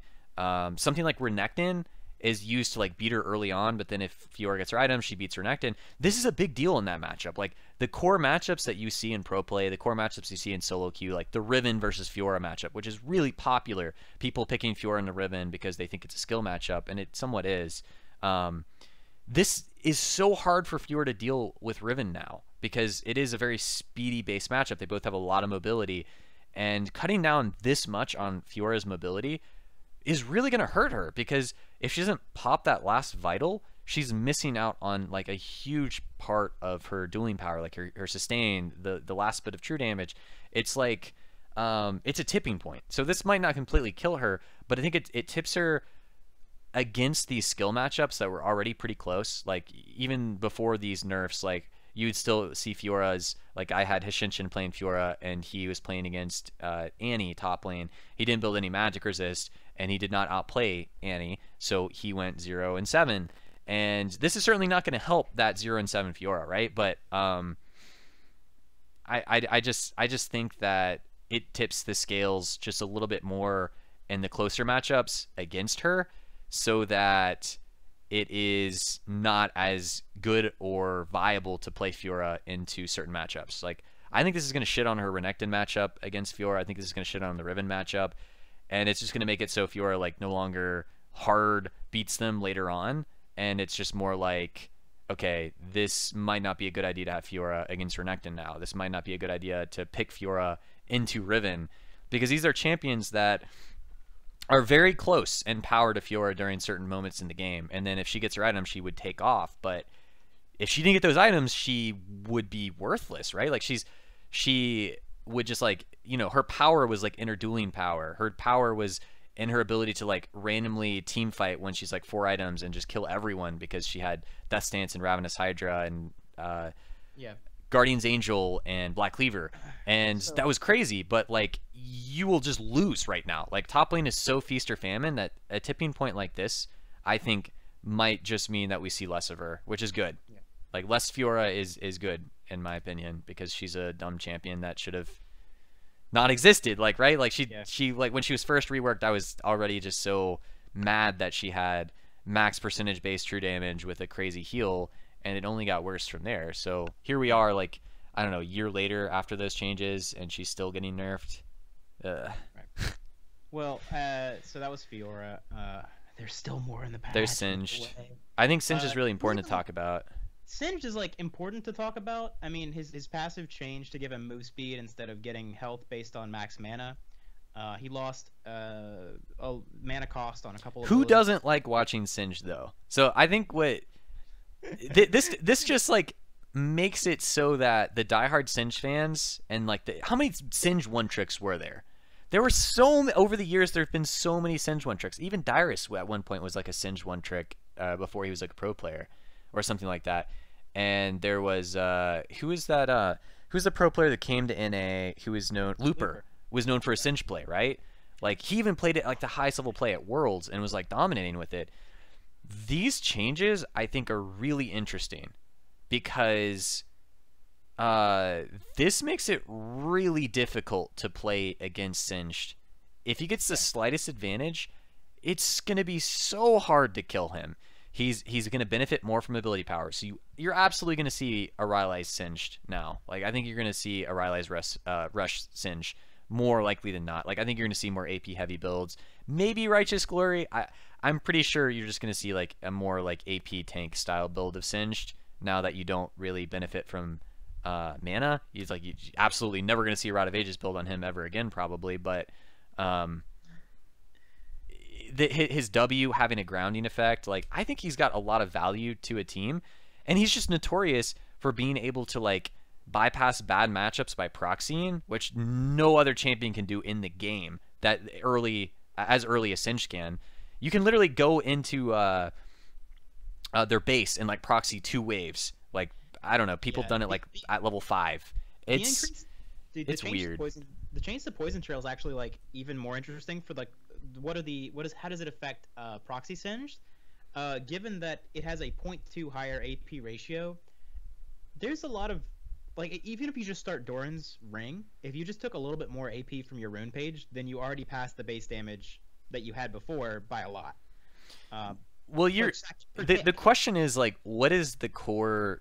Okay, so like, if you're familiar with what people were doing on live with Singed, it was Dark Seal stacking with Corrupting Potion, and it was probably more efficient on Singed than any other champion in the game because Dark Seal would stack, but like the Glory passive wouldn't stack, but like the extra healing you got from Potion stacked, the mana stacked, the ability power stacked.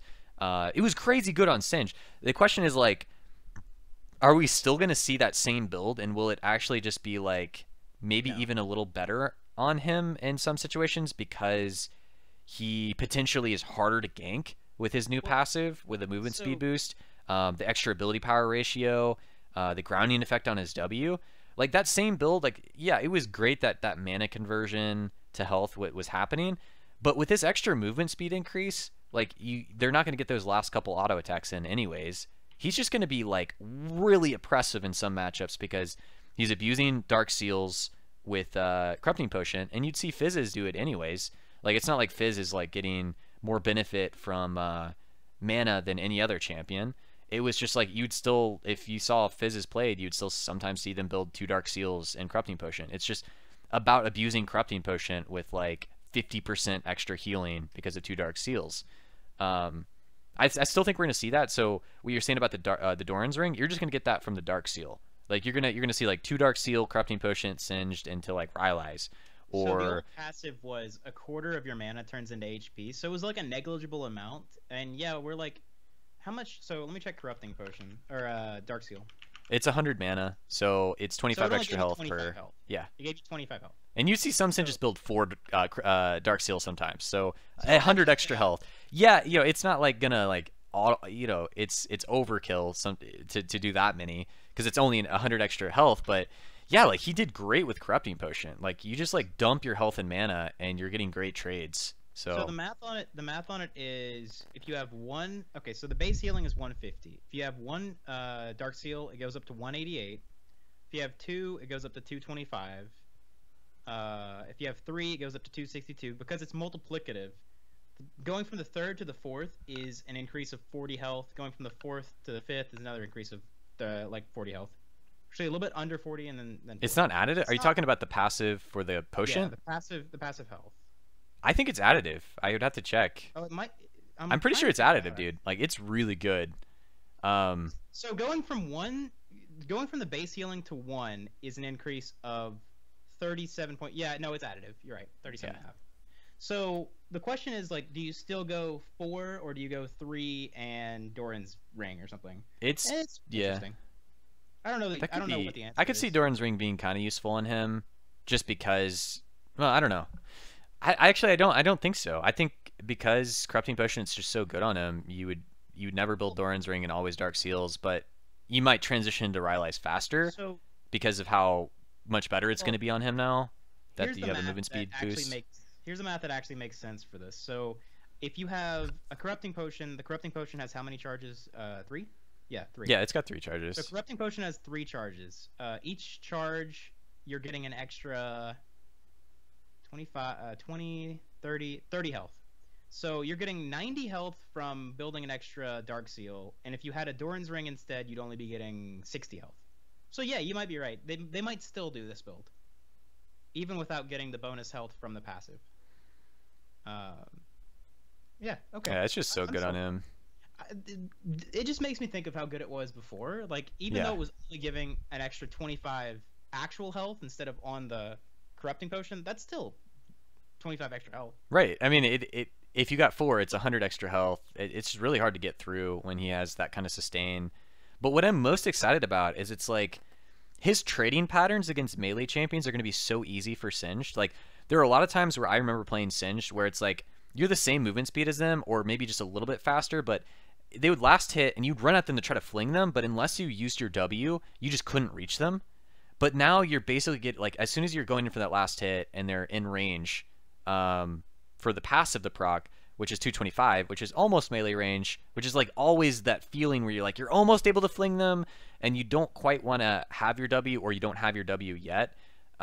You can still just like run up to them and fling them, and you still have the movement speed boost, so you can just run away from them just outside of their auto attack range. So he's amazing against melee champions. Like, Singed is going to be a phenomenal top lane pick against melee champions, because this slight movement speed boost just means that you don't have to like spend your mana on your W just to trade. Like, you're going to be able to run in and fling them, and from what it looks like, you're not going to max Mega Adhesive second, because putting points in it actually just increases the mana cost, and the cooldown only goes down by 4 seconds, rather than just being like an ability that has, it just was 14 seconds at all ranks. And because you're building heavier AP, like, fling is going to probably be, I don't know, like, I guess I could still see Mega Adhesive second, just because 4 seconds is still a pretty big deal for a grounding ability. But like, the fling base damage is still important. Like, if you're trying to kill them in lane, yeah, you're going to want to still spend more mana. And by the way, fling at rank 1 is 20 less mana. It's the same mana at max rank, but yeah, you're putting points in fling because the base damage is going up. You're building AP on Singed because it's just better. Like, Rylai's first item is still going to be amazing, and you know, the base damage on fling is better. So you're rotating out like your health and mana and just trying to push them out of lane, and to the point where you can proxy or dive them and kill them with your jungler.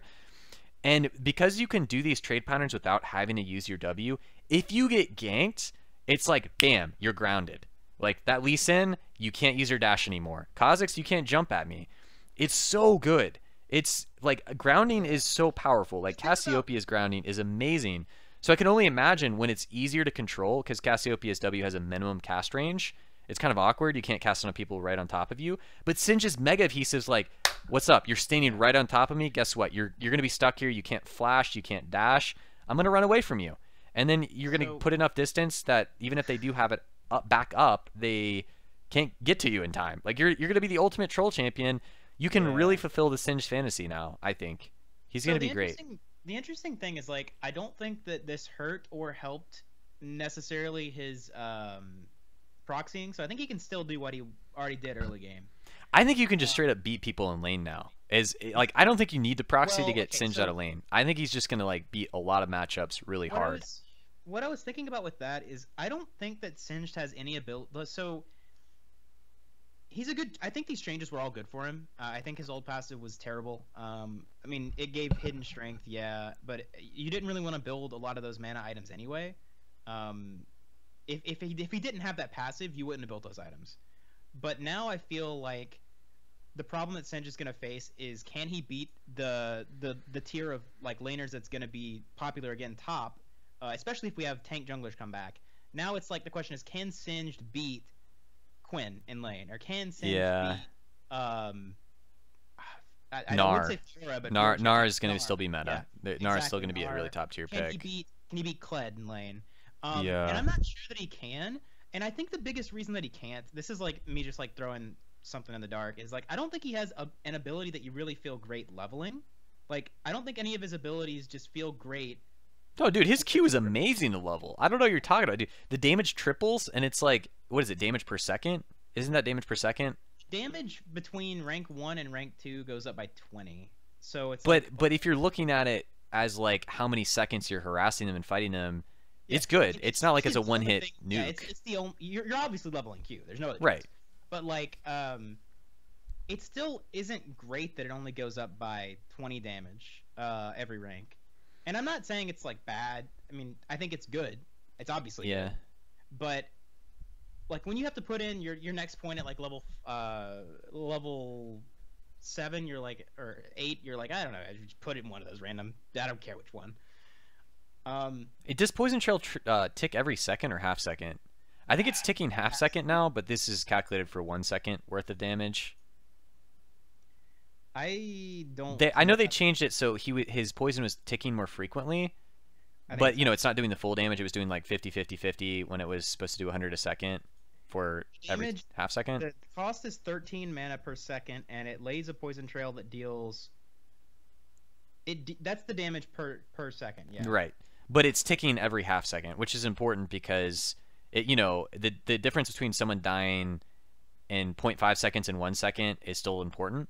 So if it was only doing 100 damage every second, it's not as good as ticking a quarter of a second or half second. Unless they just haven't updated this video. I clicked the they haven't updated the video, but okay. I can tell you, I remember one of the poison champions, probably Singed included, had an update where his poison was, I believe, ticking more than once every second. Well, people can correct us if it's wrong, but I do like I like it overall. I'm just really not sure that he's able to go against like the tough laners. No, I mean I agree. Like you're not. I don't think you're ever gonna like intentionally pick Singed and Gnar. But I mean maybe maybe it does Gnar, like do well enough. Maybe you do go against Gnar because you just proxy. When you look at you proxy against Gnar, but when you look at the changes, this actually. One of the things he's significantly better at is like slipping in and out of team fights to get getting that like bonus 20% move speed off of your teammates and off of enemy teammates. Well, the one thing I'm like concerned about is I didn't realize this had a 10-second cooldown. This effect has a champion unique 10-second cooldown. So per champion, it's got a built-in 10-second cooldown. So it's not going to like always be up in lane, which is what I thought. So it's not quite as good as I thought, but it's still going to be good for a lot of trading patterns. You just have to keep an eye on your passive when that 10 seconds is up and it pops again, that's when you go in for the fling. So I think, you know, fling has a probably 10+ second cooldown. I'm not exactly sure. I think it might be like around the same as Mega Adhesive. So yeah, I mean, it's basically going to be up every time you can fling. So I think that's the most important thing. Yeah. But it's not quite as good as I thought it was. When I thought it was just literally you always had 20% movement speed boost when they were within 225 range. But it's champion unique, and I think it's enough. It's just enough of a boost that you might not even have to take Ghost top lane on Singed, which is really weird to say because I know how good Ghost is on Singed, but it's like Flash on Singed is really unexpected, and it can totally like that was like the biggest weakness of Singed. It's like, you know, you're taking Ghost teleport, champions with multiple dashes were just a nightmare because now with the current Ghost, it takes forever to scale, you know, go up to the full movement speed boost. I'm actually thinking now you don't take Ghost on Singed. I actually think that you take Flash and TP, right? And you just rely on other movement speed boosts, like eventually a Righteous Glory with your Rylai's and stuff like that to really get into fights, and also the movement speed boost from your passive. Because then it's a really big deal. Like flashing to drop tower aggro, flashing to finish somebody when they're just a little bit of HP, it's a big deal. Now, obviously, Ghost is like probably more consistent.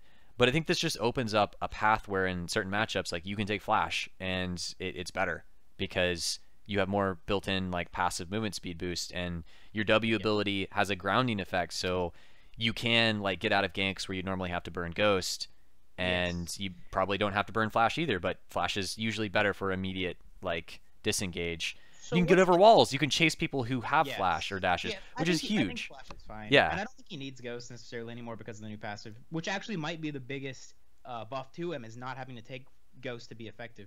Yeah. But what I was thinking about actually, like as you were talking, is the potential for like 2v2 fights top or even 2v1 fights, like how effective your passive could be. And also in pro play, like say a Rakan comes to your lane after backing. You know how sometimes lane swaps happen and you send your support and top to the top lane to back up your top laner to take a tower or something.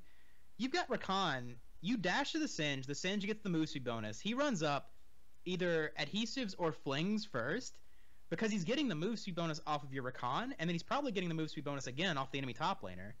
I think he's actually going to be one of the strongest like top lane tanks that you can pick.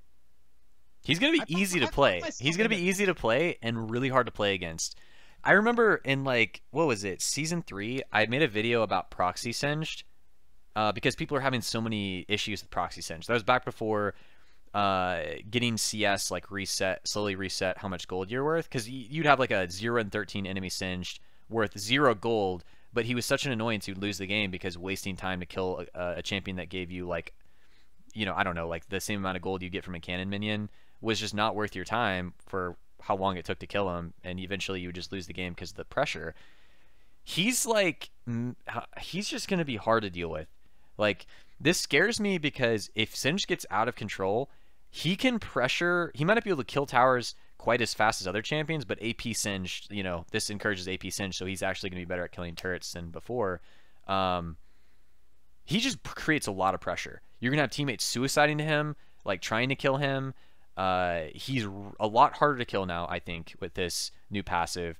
Just movement speed is just really valuable on melee champions. And a grounding effect on the W, like, that is huge. I honestly feel like if they had just added a grounding effect to his W, like, you'd see more Singed. Yeah. But, like, that's just on icing on top of this cake. Yeah. Is, like, he's got a grounding effect, which I think is disgustingly good. Yeah. Grounding is so good. You just, like, plop that on their AD carry while your assassin's on their AD carry. Guess what? They can't flash anymore. They can't use their escape. Lucian can't dash. They have to slowly waddle out of that slow. And then it's just too late. Yeah. Like, it's so good. And the cast range on it's really good. Like, it's really generous. The cast range on his W. I think as a tank, Singed is going to do a lot of the things that other tanks can't do. And he's going to synergize especially well with some picks. Like, for example, Cassiopeia, unless they removed it, she still gets the reset on her Twin Fang if you're attacking someone that's been poisoned by Singed. Oh my god, are you serious? So, I thought they took that out. If that's... I think it's still in the game. It might be. But if that's still in the game, then like... Holy shit, that's crazy. If you have a Cassio mid, like, why not pick a top lane? Yeah, your Cassio can just go full, like, brain dead, like, E-spam. You don't even have to use your Q, but, like, once, occasionally, and you're just chasing and E'ing.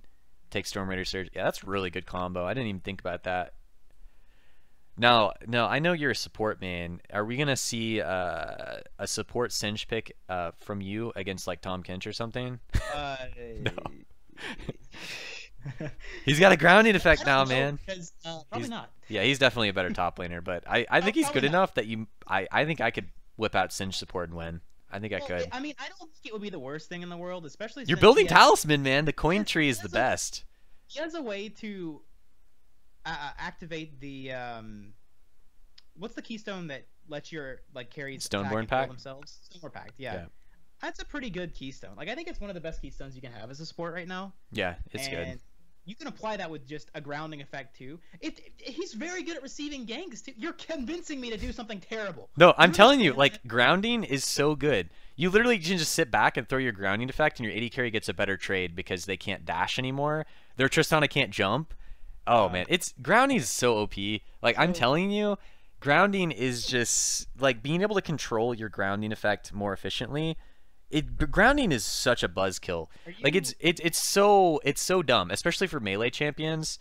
And if melee supports come back, like, I'm telling you, you could troll pick Singed and win.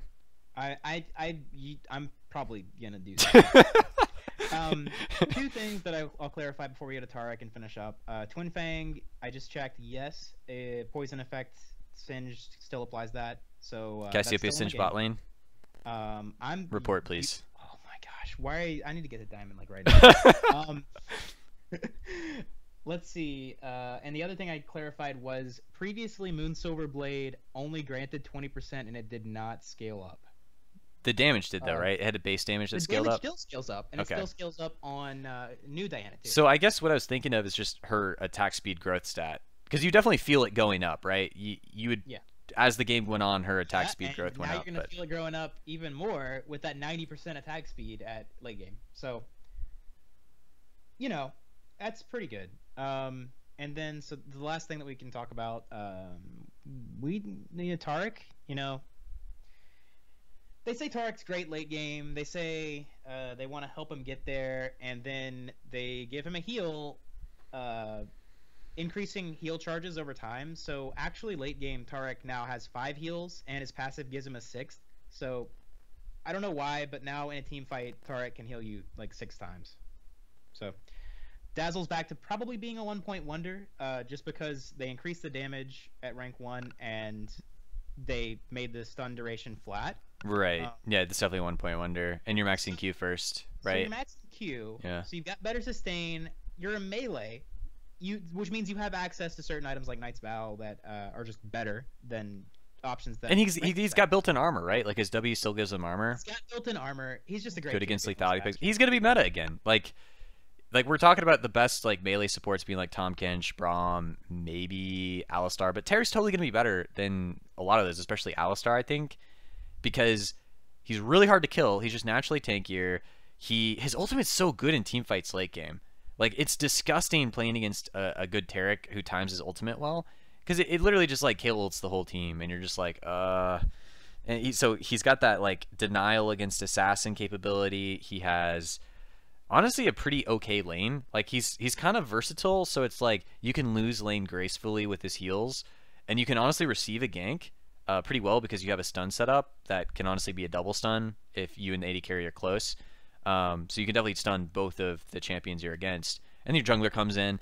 So it's not like, I don't know, like he's not necessarily, he's the jack of all trades. Like I've always described Taric as like, you know, he was good when he was meta because he was tanky, he had a stun, he has a heal, his ultimate was really good late game. So he's like a support that steadily gets better as the game goes on.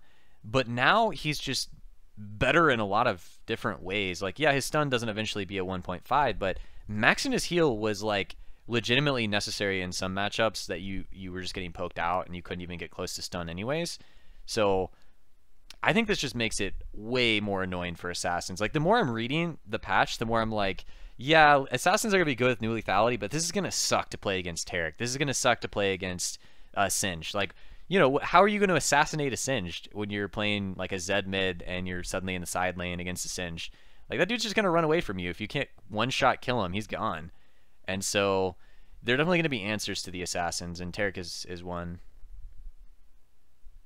Yep.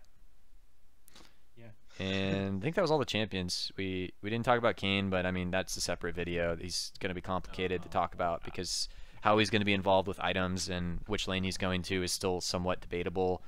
We need to wait for the actual numbers. Yeah, we need to actually see the numbers. They're changing it still on the PBE. So, okay, the item, Thornmail, Bramble Vest. Let's just briefly talk about this.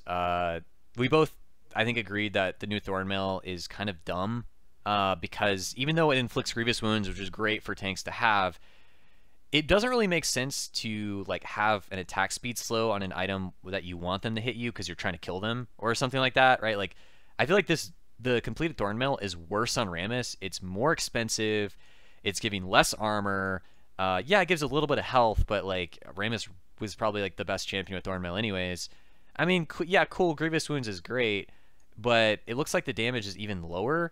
And just get Bramble Vest. I don't know, dude. Like, the more I look at Thornmail, I'm just like, I'm probably just going to get Bramble Vest for the Grievous Wounds and then just go for other tank items because it just, and then maybe eventually finish Thornmail. But to be perfectly honest, I think Bramble Vest is where it's at. Like, if you're rushing on Rammus, you're going like Cinderhulk, Bramble Vest, probably into other heavier tank items that are necessary for you to win, depending on what you're against, like Ninja Tabbies and whatnot.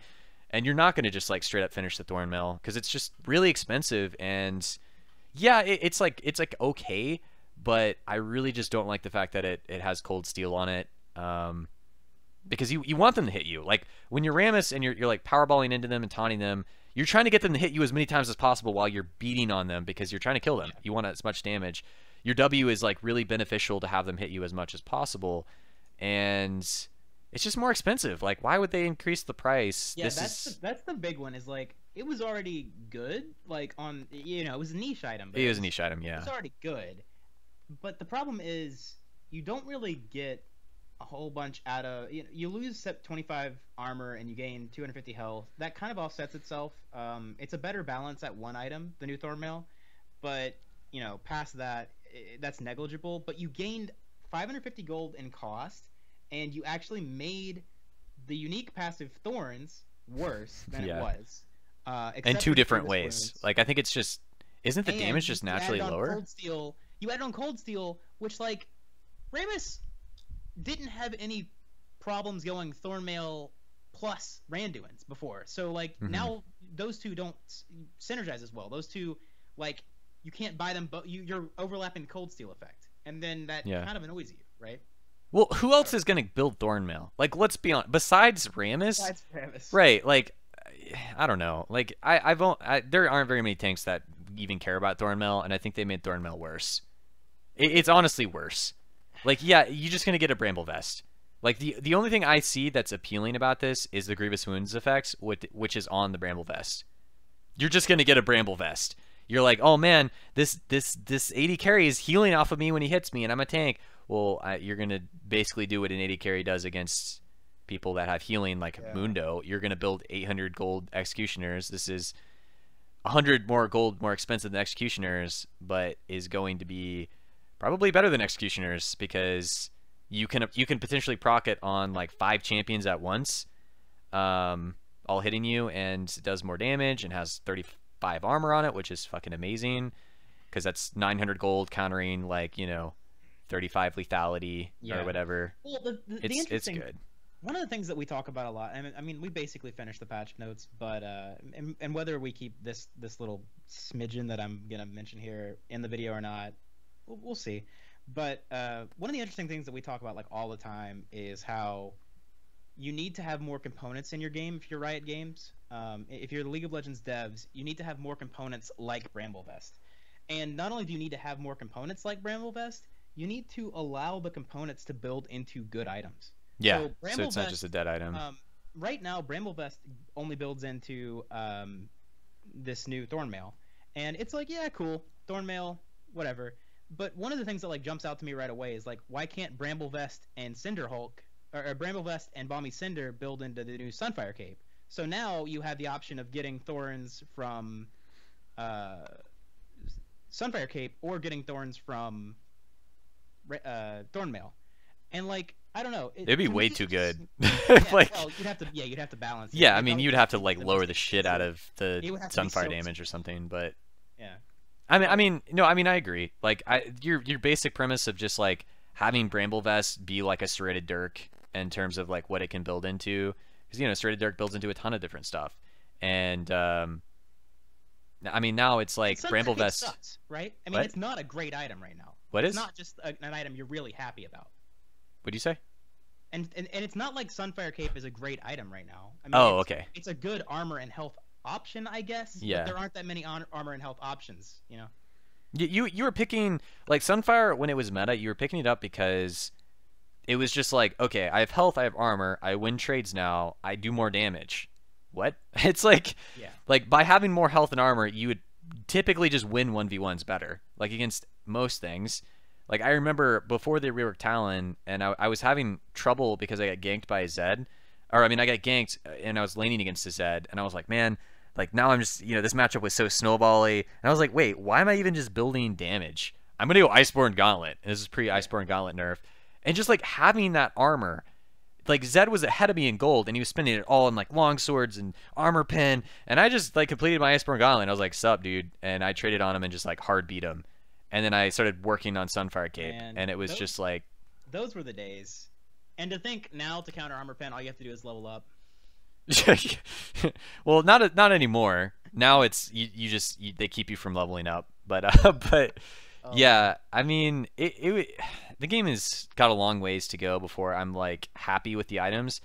They need to add way more items to the game. Like, I think that could be a really easy way to make more champions viable, would be to just like have items that are just like particularly good on certain champions. Like, I mean, I honestly think that the old Thornmail with the new Rammus, like without that item, he was just so fucking bad.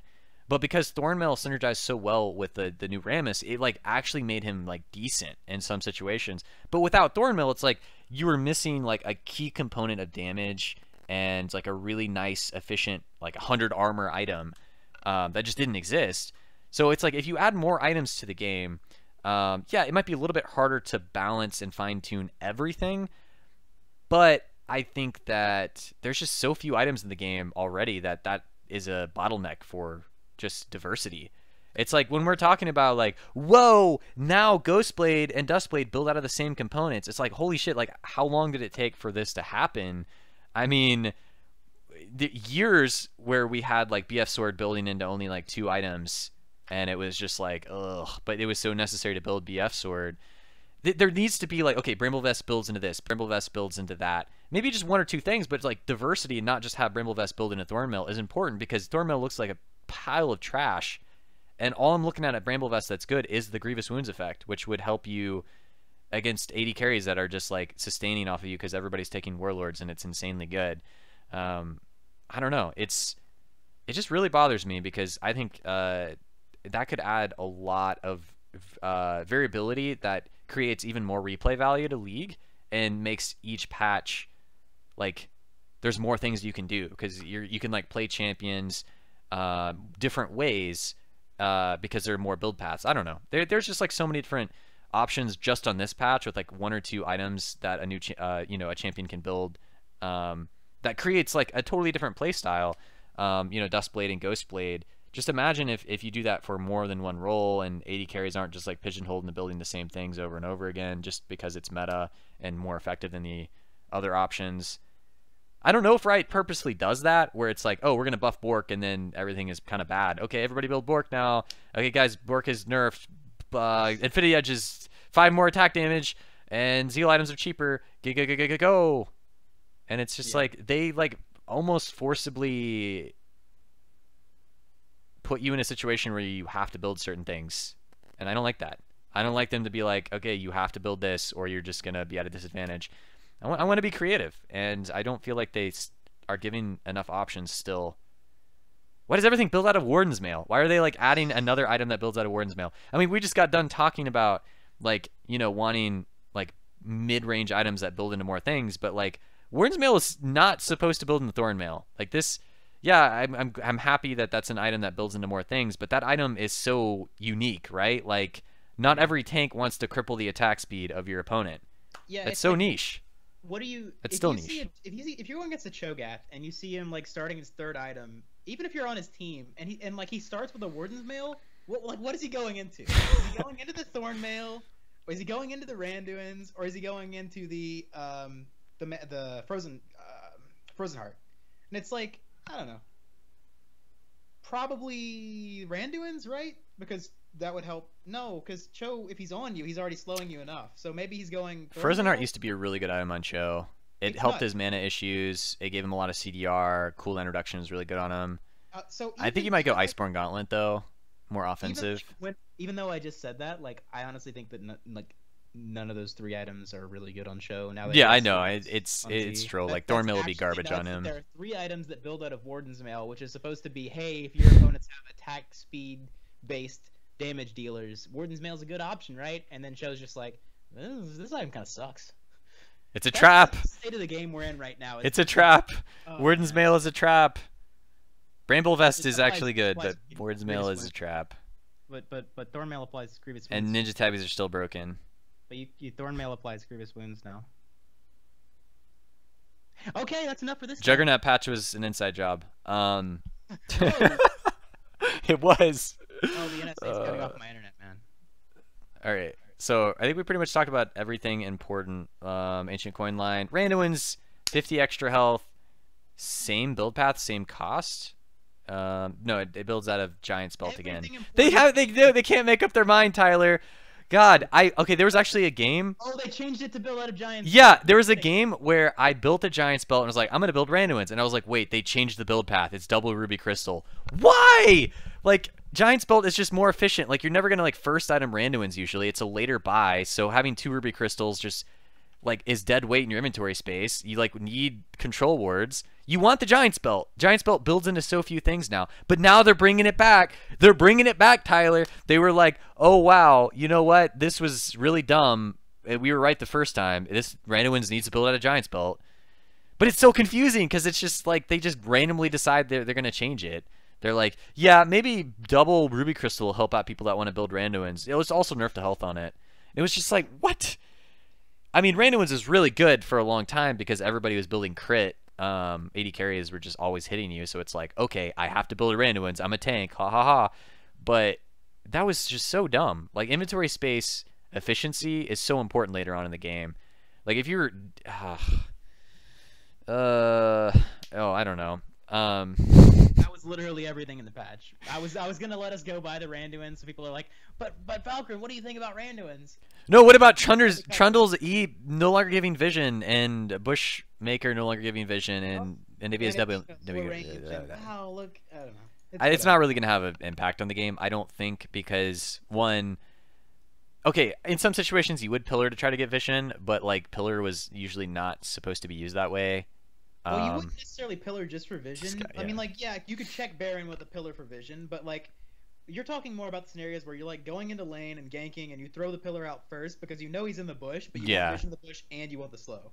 Yeah, it was pretty good for Trundle jungle. It actually kind of hurts Trundle the more than Trundle probably change others. is going to be massive. The other two are like you never used Anivia wall for like vision. Like who plays Anivia? Like we'll ask Froggen, and he'll just be like, well, you just didn't because you need Froggen's. You needed to like influence their movement path so that you can hit your Q like 100%. I can think of some situations where you would use it for scouting. Like you're just like you'd use it in a bush before you'd go to ward it. But yeah, if they were there already, you're just kind of like, oh well, my wall's in a bad spot now, I'm dead. But yeah. Like, oh, I W'd. Oh, he's in the bush. The Kazakhs, he's on top of him. Can't stun because my Q is you can't use it right on top of you. Oh, they're behind me.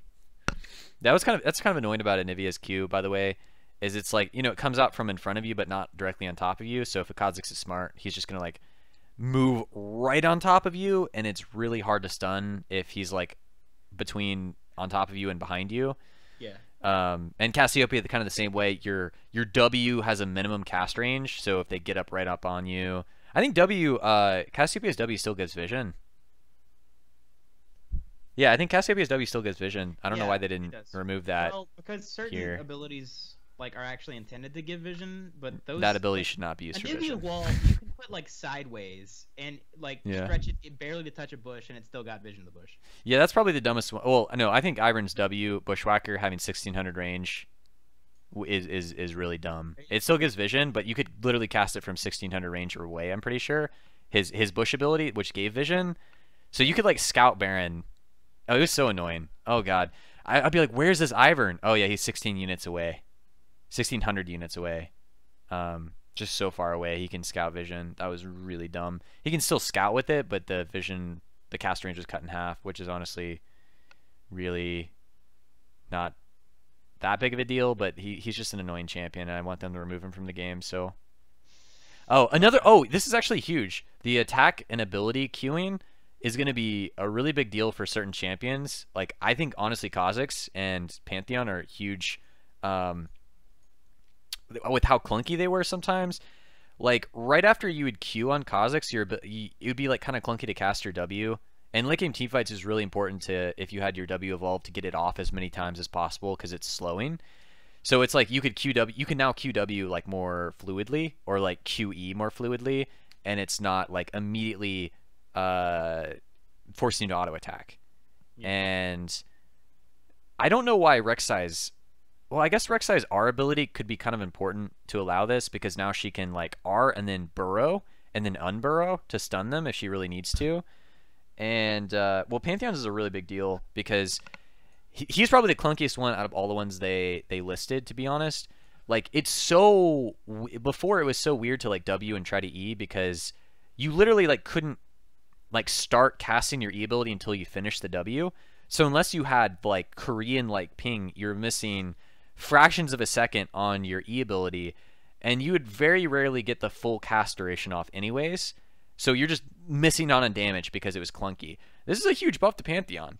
Like Pantheon jungle, Pantheon top more than likely. This is like the way bigger buff because Pantheon jungle is still probably not going to be good. But yeah, it's like way less clunky. So now you can like later on in the game when Pantheon's E is maxed, it's doing way more damage, and it's what you're like prioritizing in a team fight. You're flash W and trying to E as soon as possible, and then you finish them with a Q that's going to crit. That's like the fastest way to damage people, and now you can do it more fluidly and start your E cast time as soon as your W ends, because you basically input buffer it. And on a lot of these other champions, it's a big deal too, like Echo. I mean, that's, he's a champion that's all about being fluid in order to perform well. You can now E and then R really quickly, so that's important because, typically when you would eat a champion as Echo, it kind of like locks you in. Now you can like E kill someone and then R back and kill somebody else. Elise's Q ability, you can like Q somebody, and I guess it's different for her because you're actually doing a lot of magic damage with auto attacks later on, but you might want to shift out and then cocoon somebody else. I don't know. Oh, Aurelia is a big deal. Holy shit, I didn't realize her Blade Surge was that clunky. But yeah, you can like QR more fluidly now on Aurelia, which is important because in the Gnar matchup, it's like a fraction of a second can be the difference between like killing the Gnar and Gnar getting away. So you can like Q the minion next to Gnar and stun him immediately and not waste any time and start pounding him with the true damage. Whereas before it was like he might jump away before you got the stun in or something, or she slowed you, and then stun, or the Gnar he would slow you or hit Mega Gnar at that moment in time. Did you just assume Gnar's gender? Yeah, I assume Gnar's gender. Gnar. Gnar. All right, is that everything? That's every aspect. Wait, the SKT T1 Skin Updates. Oh wow. Wow, voiceovers. Hey. SKT T1 Olaf's Q Undertow on particles no longer become a massive disco. Guarantee you we're removing this part. Riot put that bundle up, and the discount was literally not enough to make it less than the price of just like buying all the skins without the ward. Like the bundle was buy all these skins and we'll give you a half price ward. That was it's disgusting, right?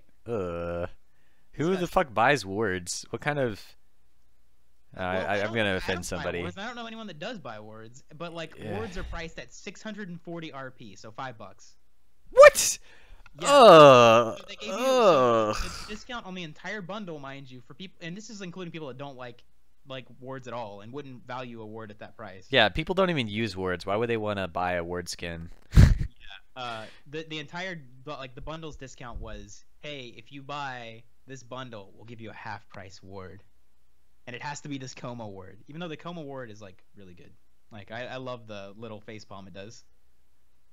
Yeah, I mean from what I've seen compared to other words are just garbage. Like, oh wow, the Halloween edition one. Oh, that's cool. I was like looking at it with a friend and like trying to guess what they would price the whole bundle at, and I thought maybe they'll price the whole bundle, 6 champions plus a ward. Maybe the whole thing will cost like $60, $50, something like that. And when like the price came out and I realized like it was more than that, it was crazy to me. How much is it? It's over $60, and you can't get it with like there's not a price tier right there like for RP, so you can't get maximum RP. You have to buy like more 100 RP. What? Oh god, $100 worth? Or you have to make 2 RP purchases, which is like weird, That's more than a new game. Like a $60 like. So for $50 you get 7,200 RP. And the price of the bundle was 85 or 8,300 or something like that. So you have to buy a $50 thing and a $10 thing. I thought it was gonna be at highest like $50 for the whole bundle, but no, like it was crazy how expensive it was to me. Which is fine, They think that it's like the best skins they've ever made, and they are, but they were forced to put it at a price tier they didn't really like, from what I recall, and their reaction to having to put it at that price tier was just like, let's not really offer a discount. I don't know. Why did they feel like, because of how much time they put into it, they felt like they had to price it higher? Or wouldn't it make sense to like celebrate the community and the pro scene by making these skins like affordable? I don't know. I don't know. I don't know. I'm just spitballing here, but like, isn't the whole point of this celebration of SKT winning worlds is like a community celebration and not like, oh man, this guy's got a wallet. Wow, the guy I'm playing against got a big wallet. I don't know. It's like, this guy spent $60 for a bundle. It's like, cool, man. I mean, it basically made me realize that. I mean, like, when they price the bundle like that, I'm like, there's zero chance I buy this bundle, like, no matter what. I feel bad now because someone actually gifted me.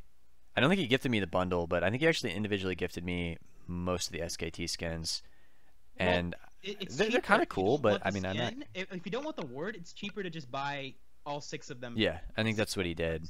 I mean, it was nice. It was nice of him to do that. But I mean, like, I wasn't gonna like, I'm not like begging people to give me skins. Like I don't even play those champions usually, but I mean, it's like I don't really know a way to say it, but it's like I don't play League for the skins. I don't care what I look like when I'm in game. I'm playing a video game. I'm like, I'm not trying to like, stylize my MMO character. Like, I don't know. It's kind of cool to have skins that are like, it changes you so it makes it feel like a different champion. But I just feel like if that's the case, then they kind of failed with the original skin. Like, Cho'gath's kind of visually out of date. Udyr is another good example of a champion that's just like, if you have the basic skin on Udyr, you feel like you're playing a game in 2009. And it feels bad, man. What do you mean? Spirit Guard Udyr is the only skin? Yeah, Spirit Guard Udyr is basically what his default should be. Should have been? Yeah, and they're like, you got to spend a lot of money for this to actually unlock what this champion should look like, and not like... Udyr looks like a man that went into the woods, smoked some peyote, put some skins on, and like pretends he's got powers. He looks like a homeless hobo peyote mountain man, and not in a good way where you feel cool. You feel dirty and like you're homeless. And I play video games to like not think about my troubles, not to become one. A troubled character looks like a mountain man. That skin just looks so bad. Hey man, isn't there like a karate skin for Udyr? Like, didn't they? It's like a black belt karate skin. Like, what are they thinking? No, dude, I don't need skins. Just pass me by. Like, I can't help you, man. I'm sorry. I don't have any SKT. You got any money then? I can get an SKT with your money. God damn it. Dude, I don't want an SKT.